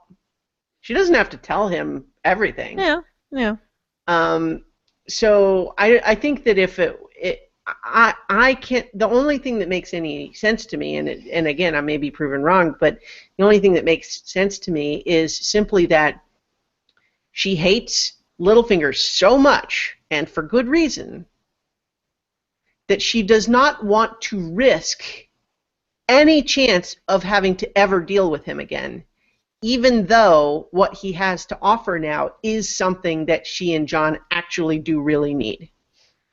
And she is just from an emotional basis, and again, I'm not attacking that she has good reason to feel this way, but she is making this decision something that is a big strategy decision that she is making just on the basis of, I don't want to deal with this guy. She is turning away an army because she doesn't like this guy. And again, I don't mean to cut you off. That's what makes sense to me. Well, it could be. I love having lots of different theories. I mean, heck, we call the site specficmedia.com. You know, spec is for speculative. So I love having all the different theories and the different options, and it'll be interesting to watch it unfold. Yeah. Yeah. And on a purely superficial level, I've been noticing this like all season. Sansa's eyebrows are just pristine. They are on point. They are just perfect. Just completely superficial. Had to mention it. I couldn't help but stare at her eyebrows in this scene. So. Yeah, I think it may be a sexist thing for me that thinking that she left him hanging, that she didn't completely flat out deny him, because like she denied Brienne and she came back, and it seems to me like she expects people to come back, and wants to do it indeed on her own, wants to do it with John's army and all that. I think she believes that. Big question is Baelish lying even about Blackfish? Yeah. You know, Agreed. That's my question. we know he went to take a piss, didn't come back, so there could be an army. There might not be an army. They may go there, and it's another trap. I think Baelish is a true sociopath, or probably psychopath, Yeah. that he has no empathy and that she is just a piece on the board. And he has familiarity with her and the whole connection to Catelyn and all that, but he doesn't necessarily care about, and I think he expected her to be the dumb little girl, and he was coming to the rescue, and that he would just be able to talk his way out of it, and he did not expect her to come at him like that, or at least, he could smooth it over, and did not expect her to stick to her guns like that. He was totally blown away. He was totally surprised by her reaction. Yeah. But he was surprised. I gotta ask you. But I think he remembers Catelyn really well, so I don't know if he was totally surprised. I think this was possibly one of the possibilities that he was ready for. Yeah. Chooch, I got to ask you, were you saying that basically Sansa was saying, I can't be with you right now? Yeah. The whole How I Met Your Mother thing. There's a whole episode about that, about how, it's like, I can't be with you right now. and you leave the string behind you. And the other thing, when she says, probably reading too much into it, when she talks about what Ramsay, blah, blah, blah, I can still feel it, not like, in my heart, but standing here. Baby? Oh, dude! Hopefully not. Reading too much into it? I mean, I don't know that one necessarily means the other, but at the same time, it's not impossible. Yeah. Hopefully not, because that would be awful. But that's totally icky. Yeah. What I will say about the prospect of Blackfish at River Run is, so there something that has already happened before this point in the books, and I'm not sure that this would really even qualify as a possible spoiler, because I could really see them go either way. But the information that Littlefinger passes on about River Run is very similar to something that does happen in the books. But at the same time, given where we are in the story right now, I could totally see this being something he just makes up to mess with her, maybe leave her overextended and therefore needing his army at that point. So I could see that happen either. Hard to say. But yeah, I think we have a lot more episode to discuss, so maybe we should move along. Yeah. Last thing here is so with the war camps, we get some more fun with Tormund, and I want to see this go. Okay, I don't want to see him do the deed Nala necessarily. I mean, having them together would be great. But what I want to see is him getting more and more ridiculous. I want to see him coming out bare-chested and lifting weights and, like really wooing her and just plumage, or maybe thinking, oh, she's a lady, so he brings a tea set. I don't know. I want to see him go way ridiculous with it. I want to see him really work. Oh, she's a lady, so he brings a tea set. That's awesome. Yeah, I love the whole thing with Brienne and Tormund. There is one last thing about the discussion where Davos is saying, I know men, and Sansa says, but they'll follow the Starks. And he looks at Jon and he goes, he's not a Stark. And she goes, but I am. And all of a sudden in my head I went, oh no, are they going to have Jon marry Sansa? Because then he'd be a Stark. And we know brothers and sisters can marry each other, and they think they're half siblings. No, and I don't think they're going to go anywhere near that. Please, one of the ugly speculations that popped into my head, and I'm like, and we know from editor's notes that originally there was supposed to be like a romance between Jon and Arya, and. But that's I know. That's completely gone. Shame. Stop and talk about something else. Okay. Anyway, I'm just saying these are the ideas that came in my head, and I'm like, oh God, no. I think, oh no, I don't think that's even close to possible. So they head out. We get Ed continuing the not the Lord. Fuck it. Close the damn gate. They're just all too There's like 10 of them left. They're too tired for another damn vote, I think. They're just like, here, you do it. And who else? Well, I mean, and don't you just love that it's Ed? Of all of them that came when Jon came, of all of them for Ed to be the one standing at the end holding the gates at Castle Black. I just freaking love that so much. Mm-hmm. And Ed's sword is not Longclaw or... No, John has it. Yeah. Well, that was a big discussion we had, I think, last week. So Yeah. Oh, they showed that. They showed that at the beginning of the episode when Sansa gave him the thing. Honestly, Longclaw was there. one throwaway line in this episode made me okay with that whole thing, honestly. I wasn't even aware of the transition, but I just realized that I was suddenly okay with it when he made the point, we can't fight the White Walkers from the north and the Boltons from the south. We need to have Winterfell as a base of operations. And then I was like, oh, okay, all right, I'm okay then. I mean, like, that's all I needed. That's awesome. Good point. Yeah. Very good point. Let's head over to Bravos. Got more Arya training.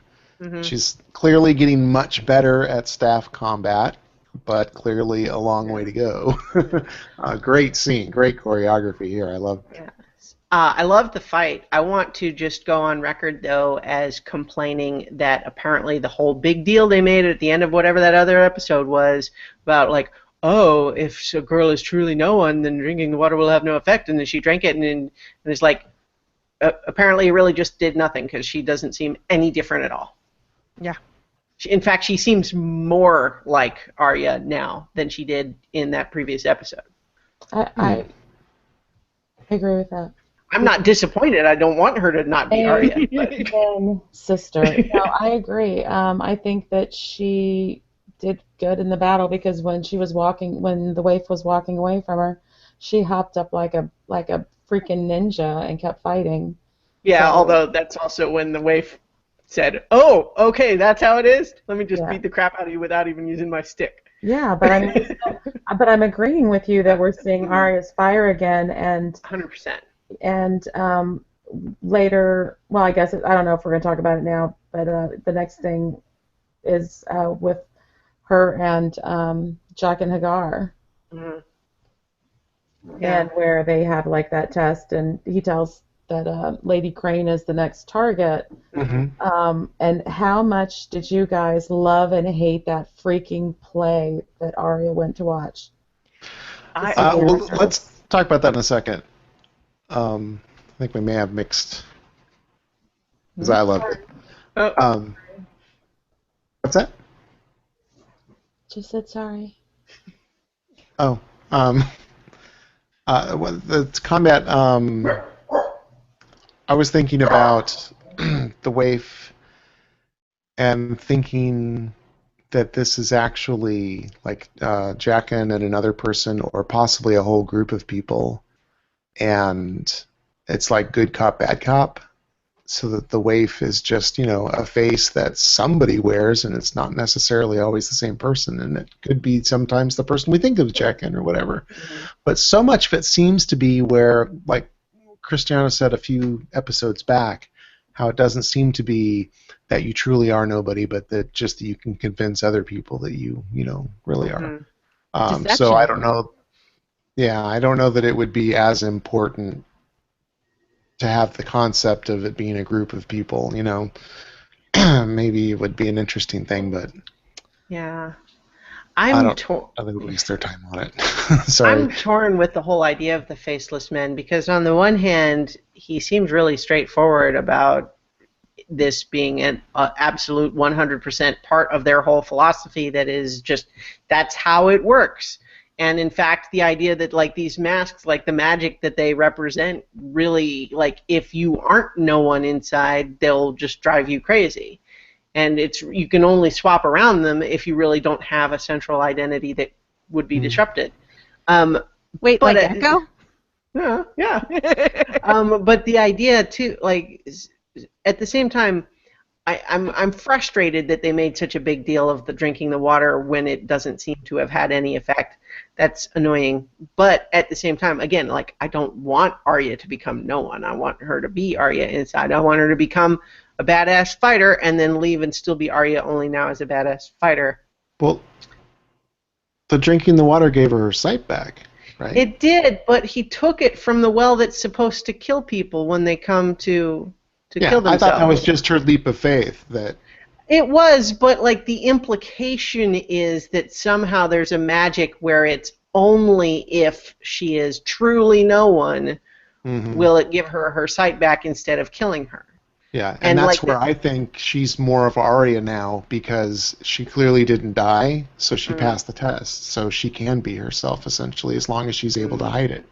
I mean, you might be right. It's just, I feel like if the whole thing is, like, even though it was kind of my idea, it was like, if the whole thing just leads up to Jaqen suddenly going, oh, hey, Arya, congratulations, you totally passed the test. We have a diploma for you printing in the other room.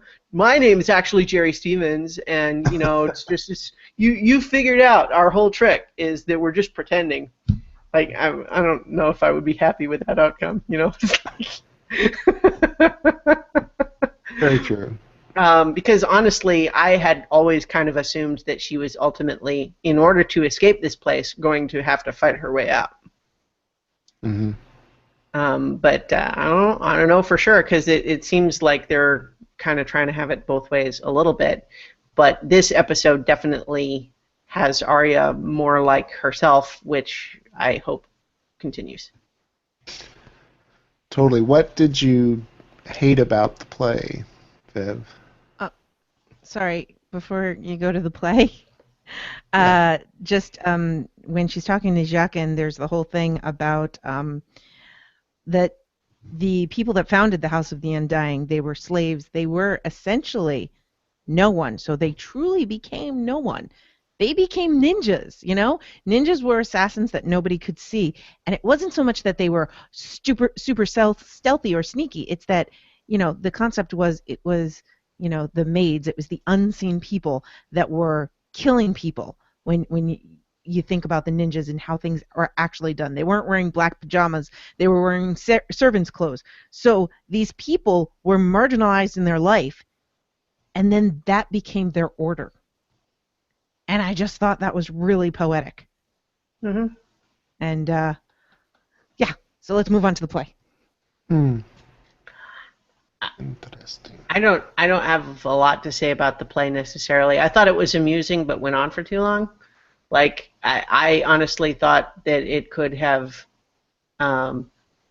it could have cut out about half of that, and it would have been fine. The one actual thing that I really took away from it that seems potentially significant from a story perspective, other than just showing us more of Arya being herself, in the sense that she's laughing at, you know, Robert and Joffrey doing stuff, but then when Ned shows up, she doesn't like it anymore. Like, that's definitely meant to show us that she's still Arya inside. But the idea that first of all, in this play, the version of the play, it's directly suggested that Joffrey was going to let Ned go, and he was only executed because Tyrion paid off the executioner. Mm-hmm. And then we have what Arya may not have ever heard about, is the idea that, well, no, I take that back. I'm trying to remember when that all happened. The idea that Tyrion and Sansa were married. Like, would Arya have ever heard about that? Because it didn't happen until after the Hound left King's Landing, right? So he couldn't have told her. So she might not know, and so this might be new information for her. That's kind of how it comes across. Mm-hmm. And so the idea that, like, even if she knows this is a silly version of the play, if it is suggesting to her that Tyrion is responsible for her dad getting executed, and that Tyrion married Sansa and maybe did awful things to her,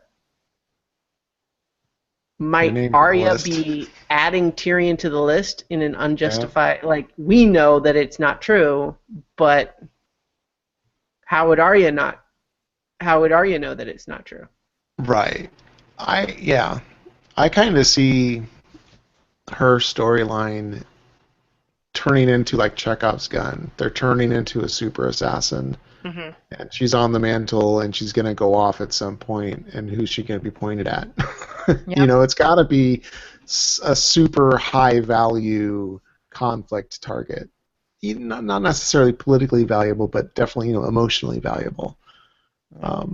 Yeah. can't imagine her Good psyche Tyrion. is just a big waste, you know? I can't imagine that we're just wasting our time with Arya. The thing about the play, for me, was, I mean, yeah, Arya's basically experiencing what she saw from the crowd, which, you know, sucks for her, but she's also looking around at the crowd, and what we're seeing in the play is what the general public actually believes happened, and what the general public believes about everyone involved in this game, because they're not seeing the inside like we are. And Arya is seeing how the general public sees everything. And that, to me, the whole point of this play may be that it's going to motivate her to be Arya. Or something. Or to kill someone or do something. I don't know.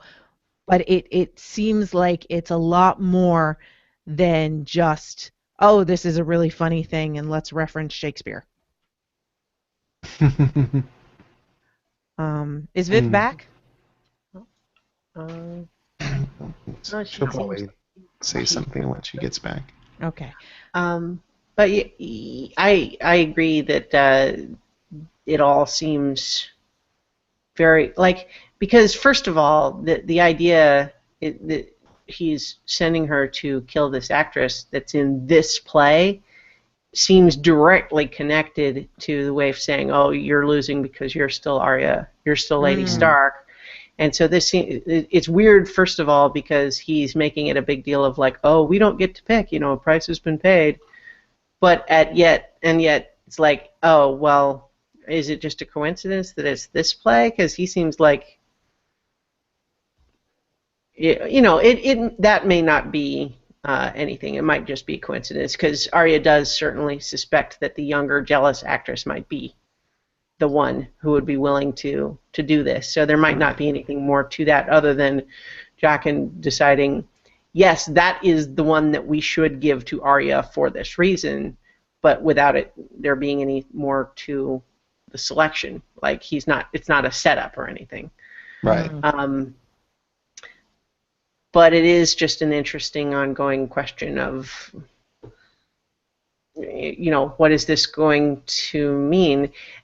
Especially since, you know, despite the involvement in the play, and Arya is suggesting that she has some hesitation, or at least enough to question why this woman, she doesn't seem bad, you know, and he's like, well, it's not about whether she's bad or not. Someone paid. That's how it works. And it's the many-faced God that decides these things. Do only bad people get killed? It's like, and she's like, no, but I'm also thinking, like, in my head, it's like, yeah, but that's supposed to be a bad thing. Like, we're not supposed to like it. You know, the fact that, yes, good people die sometimes means it's okay to kill them. Yeah. All right. But it's, I don't know. I mean, there was a lot of stuff in that play that I felt like, you know, it was interesting, but I don't know. It felt like it went on a long time for me. So, Chooch, you liked the play, yes? Yeah. I thought it was great. I thought it was great to see the perspective of, you know, I don't know that it's necessarily this is what the public believes, but at least these are the rumors that are out there, right? Or I guess it kind of becomes the lore, since it's probably going to get passed on. But that Ned is basically a bumbling idiot, because he kind of was, right? He kind of did fall into this thing. For correct reasons. He wasn't, you know, that kind of bumbling fool, but still. I thought from that perspective it was really amusing, and certainly comic relief with the bowel problems. And I thought it was just great to have this condensed telling of season 1. I did also enjoy, though, the idea that what we're also seeing is the rumor version of what happened. So, for example, this play's version of Ned does say, I don't want to just be Joffrey's hand, I want the Iron Throne for myself. And there is the implication that Tyrion was really the one responsible for the execution and a lot of these other things happening. Mm-hmm. Yeah. But, you know. I like Paulette put a comment in the QA, and I had to mute myself before because I was laughing so hard. Paulette says, all the play needed to be perfect was a dog in it. As we all know, every play needs a dog. I don't think I got that reference. It's from Shakespeare in Love. It's a lot of comedic elements, yeah. Who was it that kept wanting to put the dog in? I can't remember. Anyway, somebody was like, well, what about the dog? We need to have a dog. How about we have a Kingsmoot? Oh, yeah. You have head over to Pike, Yara making the big speech. This is the big moment. Theon standing up for her and clinches. Seems like they're really knocking it out of the park until Uncle Euron shows up and fully embraces that, yeah, it was him. Well, yeah, and basically just like as soon as he shows up, it's like, no, it's this is not how, you know, it like Yara really never had a chance once he shows up. Yeah. It's like, well, okay.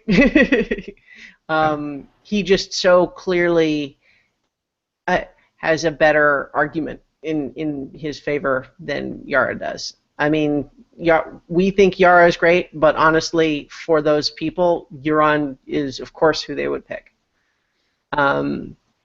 For like, and like everything he says, it is just like that's. I'm briefly tempted to make a Trump analogy, but then I'm going to back away from that. But the point is that really all she had going was like this idea of my dad kept trying to get us into land wars, and what we should do is be going to sea. And then he just basically says the same thing. Plus, I know where we should actually go with this fleet. And I'm the one that did something about Balon screwing everything up. Yeah. Yeah. And she's a woman. Yeah, I was going to say, it's like, I'm going to say the same exact thing, but I have a penis. Mm-hmm. You know, and I know what I'm going to do with it. Yeah. Mm. And but, Theon, Theon tried. At least we are. We were here. You were nowhere in this. Well, yeah, he was out building his pirate resume to see the world, and kind of walked right into that. So yeah.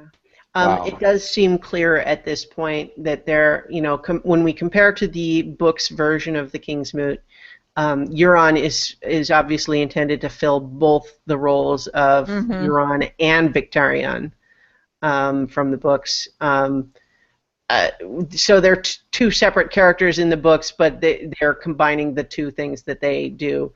Euron being the one who, you know, sails in from out of town and kills Balon and has all of this like sort of creepy charisma to him, but Victarion was the one who wanted to take the fleet off to meet up with Daenerys.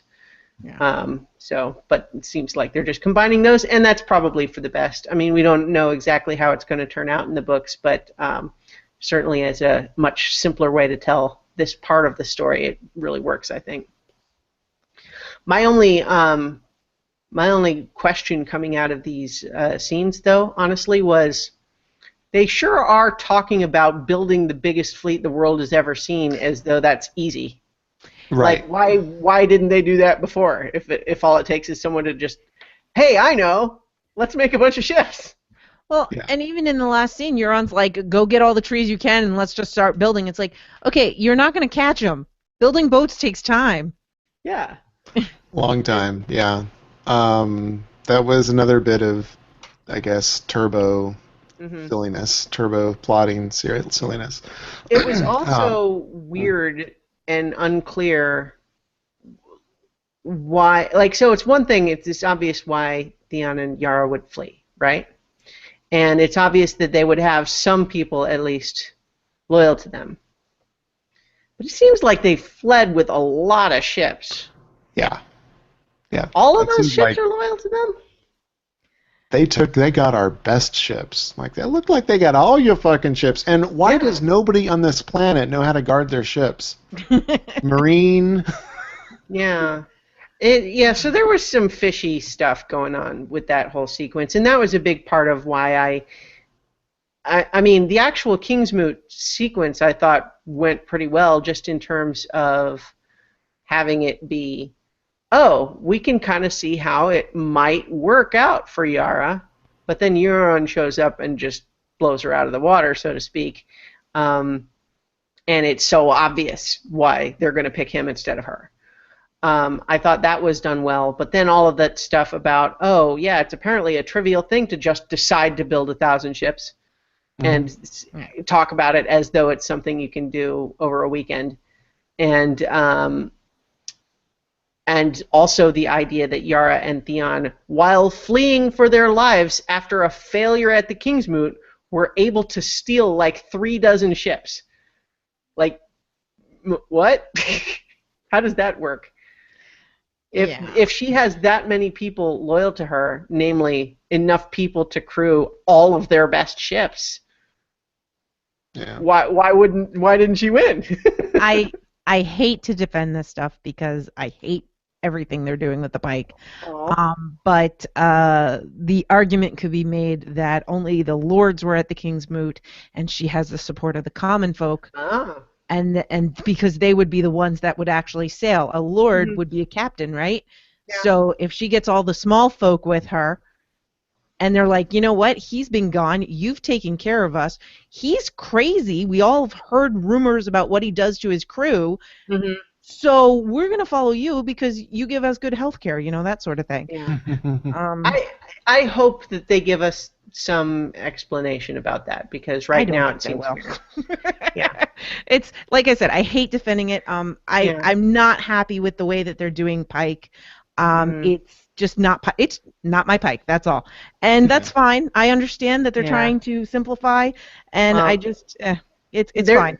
They're trying to tell the Pike story in about 1/10 of the space that it was given in the books. Yeah. So I think extremely rushed compared to the Like how they screwed over Dorne. Yeah.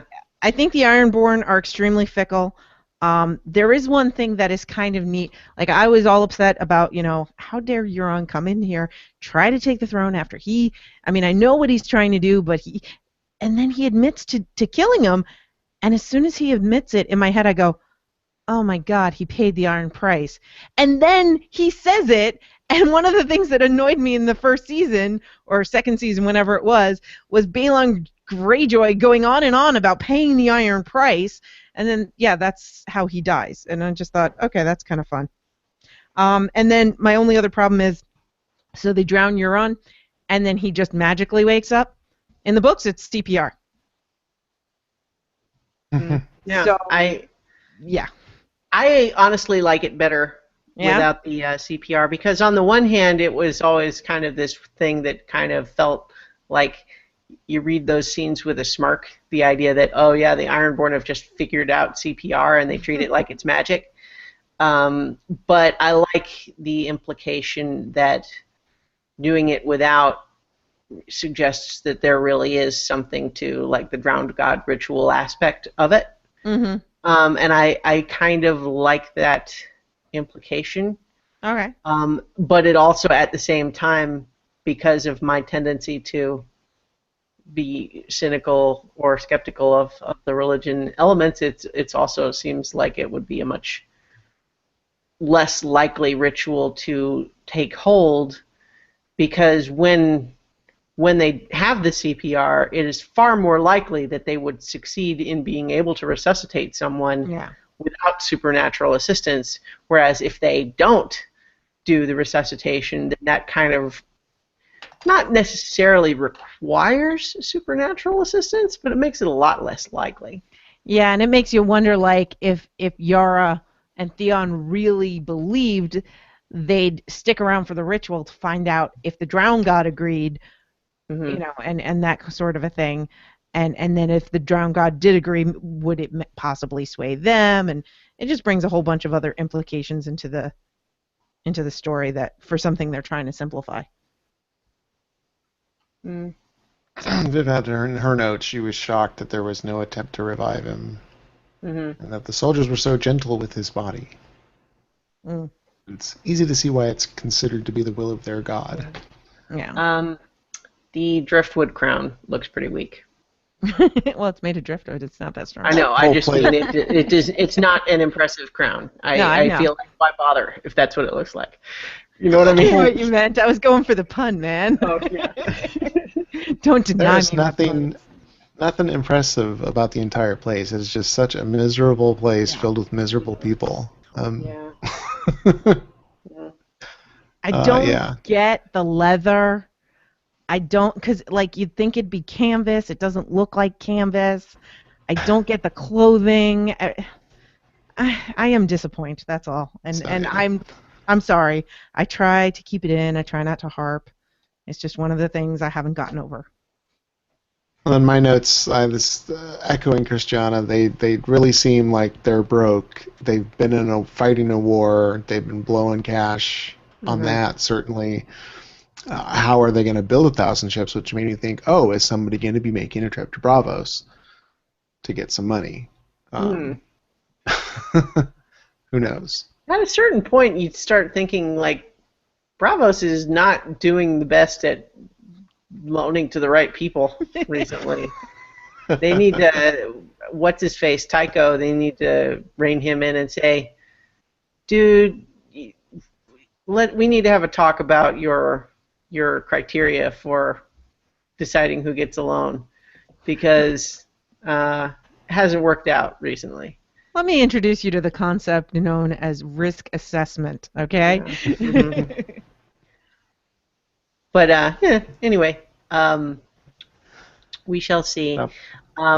What I'm really curious about now, though, is where are Yara and Theon going with those ships they got? Mm-hmm. That's the big question I'm left with here at the end. No clue. We'll see. Maybe they're heading to... No. I was going to say maybe they're heading to face Stealth Wreck, but that's probably not, since they know that's where the uncle's going to want to go. I'd want them to go help John and Sansa out with Winterfell, except that ships are not great for that purpose. If it were me, I'd gather my forces, gather my strength, and come back to Pike and kill everybody. Before they have time to build. It So seems could like be if you hard have to all of the convince- best ships and then they're going to have to build a bunch, then waiting, it seems like you have all the ships right now and they Yeah, don't no, have any. that's what I mean. So, Like, this is a yeah. 2-day trip. You know, you go out, it's like, all right, we got all our ships, good. They don't have ships, good. All right, here's all our weapons, good. This is the plan of attack, and then just come right back in. That's what I would do. I am astounded that this is just a detail from the books that has not been included here at the point where it would have seemed relevant. May show up later, but there's a dragon horn, like a that kind of horn in the books that it seems to be definitely magical and plays a big role in the Kingsmoot in the books.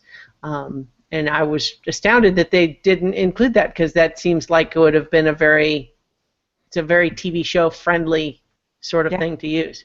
Hey, look, we got a prop.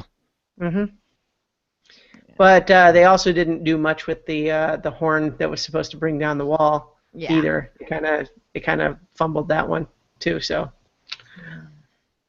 but yeah. Anyway, let's move on. I'm done talking about Mike. Dothrak got Danny, Jorah, and Dario chatting, where she's saying, you know, I've sent you away twice, you've saved my life, so what am I supposed to do with you? And he reveals he does have grayscale, and we see that either she doesn't know or there is no Targaryen immunity to it. Who knows? Am I heartless for not really caring about this scene? I was kind of surprised to feel that way, but I was just watching it and just like, okay. My thoughts on this scene is, wow, it looks like Jorah's taking crocodile, which is this really ugly brand of heroin. It's basically the meth of heroin. Yeah, it does exactly that to your skin, and you die very quickly. But I'm like, Jorah, stop with the crocodile, man. Get some good stuff. Uh, it's basically, she says, I want you to go heal and return. So she gives him an impossible task, and and he gets to say, I love you. Well, duh, she knew that. But he finally got to say it. Viv's note has, she does the kindest thing that's possible after he confesses his love for her. And that Daria is really absorbing that as he did her proof of being unburnt. You know, he seemed pretty taken aback. She commands him to find the cure and heal, return, and stand by her when she takes Westeros. So, yeah, and I'm going to stand by I should say I'm going to double down. When he was sent away before, I said I think he's really secretly building her an army. And so I'm doubling down. That to happen He's again. going to go build her a stone man army. He's going to take them over somehow.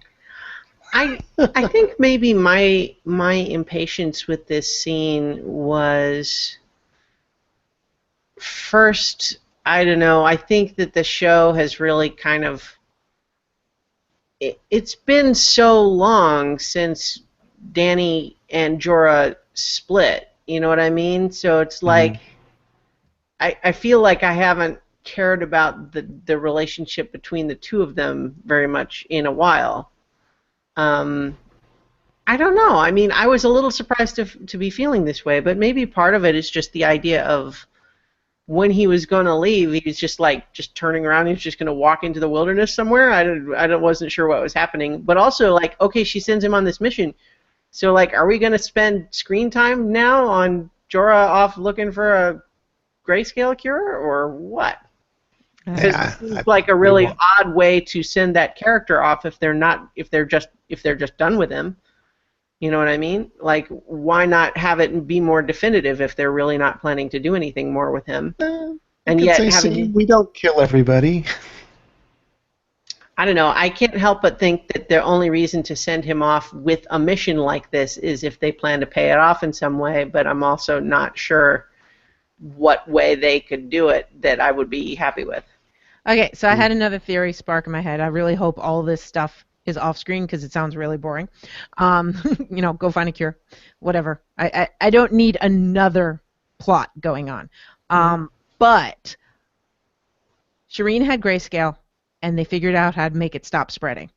So does that mean that Jorah is going to find the only known cure, and I'm doing that in quotes because it's not so much a cure, it just stops it, the spread, and that will bring Jorah back to Westeros?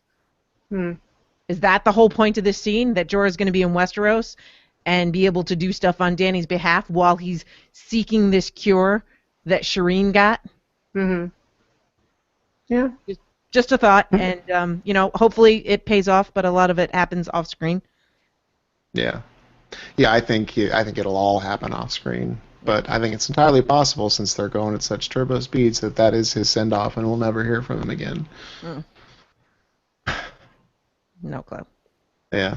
Oh, and incidentally, not that it's important, but when Dany was unburnt again, it came out at an interview that Emilia Clarke, even though she said she wasn't going to do any nude scenes anymore, that was not CGI. That really was her. Thank you. I'm happy for that information. Continue. Sorry. Yeah, she basically said she felt, it was important that, it was the 360, and like it gave it more oomph, so she felt comfortable doing it. One of the things I was thinking about during that scene, and I don't think I mentioned it on the show because we were just going on forever, was why show her breasts if you have to CGI them on from a body double, and the way that things were framed. I was just like, ugh, and it just kind of took me out of the scene because I was thinking about that. And now, knowing that it's just Emilia Clarke, I could probably rewatch that scene and not be thinking, why would you shoot it that way? Because that's exactly how I would shoot it if it was just the actress. Right. So that's kind of cool. Yeah. So any other, we're still Marine, which is still technically that continent, and the last scene, Dany's small council getting on with business, and we meet a new Red Priestess, a high priestess. Did we see this Red Priestess before when Jorah and Tyrion were traveling? I wondered the same thing. I don't know. I feel like I read somewhere that they did, but I didn't recognize her because, like, maybe she was just in a brief scene when because they did go through Volantis, right? Yeah. Yeah, they saw a priestess for sure. Yeah. So maybe it was this one. I mean, because she talks about Volantis. Yeah. Mm-hmm. She does talk about Volantis in this scene. Well, she gets her own litany to match Danny, right? The high priestess of the Red Temple of Volantis, the flame of truth, the light of wisdom, the first servant of the Lord of Light. Yeah. So that would be her in charge, the first servant, right? Yeah, I loved everything about this scene because it really just delves into exactly the complexity that we were talking about earlier, which is the idea that several of the themes we were talking about earlier. First of all, the idea of enlisting something to help you that you may not be able to control afterwards. Also, the complexity of just because someone's on your side doesn't necessarily mean that they have the same end goals as you. Yep. So, this priestess says to Varys, we serve the same queen. If you're a true friend of the queen, you have nothing to fear from me. But the implication there is also, and I'm the one that gets to decide what that means. Yeah. So, if you are a true friend according to me, who might use a different measure than you would. Yeah. Well, and she uses a pronoun, a true friend of the queen. Mm-hmm. Which queen? Doesn't say Daenerys. But I loved that Varys, despite it being, disruptive to Tyrion's plan, is not on board, and he is just really reluctant to want to get involved with these people at all. And basically is pointing out, it's like, I heard a lot of stuff about how supposedly Stannis was, this, Lord of Light's favorite boy, and that didn't work out so well for him. And so, why should we believe you now? And she doesn't really answer that question very well because she's basically just saying, "Oh well, sure, we're just men and women. We're the priests and priestesses. We can make mistakes. It doesn't mean the Lord of Light makes a mistake." And his point is still like, well, yeah. So that really doesn't answer anything because how do I know you're not making a mistake right now? Right. But at the same time, she then proceeds to reveal knowledge of some stuff that he would have kept very, very secret. We only know it because he once told Tyrion in a scene of extreme confidence. Right. So he is definitely very freaked out by that. And I loved the idea, too, that...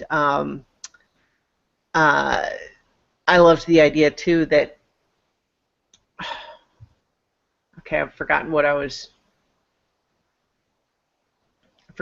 saying there. Oh, the idea, too, of...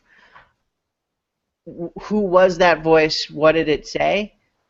We now have a potential new answer to who that might be that's different than the Lord of Light or some other demon. Like, we have this idea of who might hear voices through various... Yep. What if Bran is the Lord of Light? Well, and he does it for the lulz. One of the things that I was thinking about is they never say it. All they ever call the guy that took Varys's cock was a sorcerer. What if he was a red sorcerer? What if he followed the Lord of Light? And because Varys just seemed to really dig his heels in more than you'd expect him to for other situations. I also really love the comedy of Tyrion trying to backtalk and backpedal all throughout it. It's rare that he's that insistent, especially in front of other people. Exactly. My favorite exchange there was Priestess is going, "You want your queen to be obeyed and worshipped, and in her absence for her servants to be obeyed and worshipped." And he's like, "Just obeyed would be all right." I love all of it. So one thing I noticed is that this priestess, she says the one who was promised. And we have heard before the prince who was promised. Mm-hmm. He very definitively says the one who was promised. And I have a bit of a theory, and I have many of them. I am the speculative one. And my theory is that there are 3 ones who are promised. And that it's not really a competing thing, you know? 3 dragons, 3 heads of a dragon, maybe there's 3. Part of the difficulty there is the difference in what we've seen as far as prophecy in the show versus in the books, because there's been tons more prophecies in the books than in the show. And the problem, I think, with that particular theory is that even though it's very supported, that possibility is very supported from prophecies that are in the books. The show has done nothing to suggest that idea other than the existence of 3 dragons. Yeah. But they've been mentioning the prince who was promised quite a bit this season, so it just makes me think that it's something that they've ignored, and now they're just adding it in. You might be right. Yeah, but that's one of my many theories, is that, you know, we've always heard 1, and maybe it's 3. So Jennifer in the Q&A says, when Dany comes back, she's got a 7-year slave plan and has made a religious figurehead. Wonder how she'll take it. It's a good question, although my gut answer is that she's coming back at the head of a column of hundreds of thousands of Dothraki. She's not looking to just hang out at that point. Yeah. Yeah. So who knows what'll happen, but I doubt she's just going to head back up to her apartment in the Great Pyramid and say, oh, so what happened while I was gone? Oh, that's fine. That's nice. We're in the boat building business now. Yeah. I wonder if there's anybody who has a bunch of boats. I would expect a similar chop down every tree and. Oh shoot! We live in a desert. Try it. So that finishes out the episode. Do we have some ratings? Yep. Mine was related to the last conversation, actually, and I did rate it a 10 for specifically the Hodor scene, and 10 out of 10 Lord of Light Promised Ones. I'm thinking of mine. 8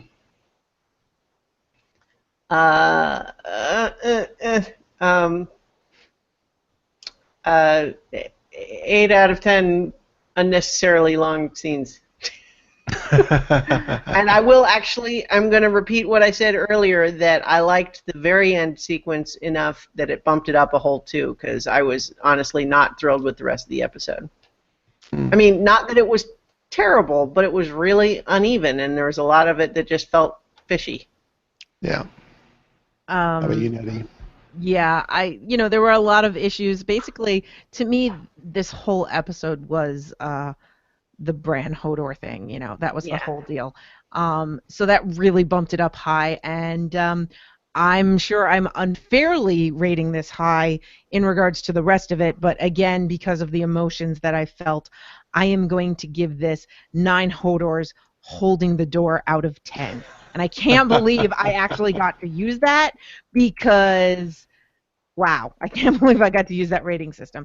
So that gives us a 9 out of 10 as our average. We can update that when we find out Viv's rating next weekish. Yeah, next weekish. And next episode is Blood of My Blood. Sounds like Dothraki stuff going on there. Mm-hmm. That's what they call their the Khals call their blood riders. Yes. But it will for sure have lots of other meanings too, but that's the most superficial. Yeah. Most likely. Jennifer says 8 out of 10 Iron Islanders planning to Zerg it. Wow, Jennifer, that is awesome, and I just want to give you extra points just for that. Very nice. All right, that wraps it up for us. The next time you'll hear from us will be you'll probably be the Balticon recording, and then our regularly scheduled Wednesday live at 8 p.m. Eastern on the YouTubes, on the Hangouts. All right, so we will talk to you next time. Thanks for listening. Good night. If you have feedback for the Beyond the Wall podcast, you can email us at btw@specficmedia.com. You can also leave us a comment on the website. Go to specficmedia.com where you'll find a shiny BTW button. That'll take you right to our page.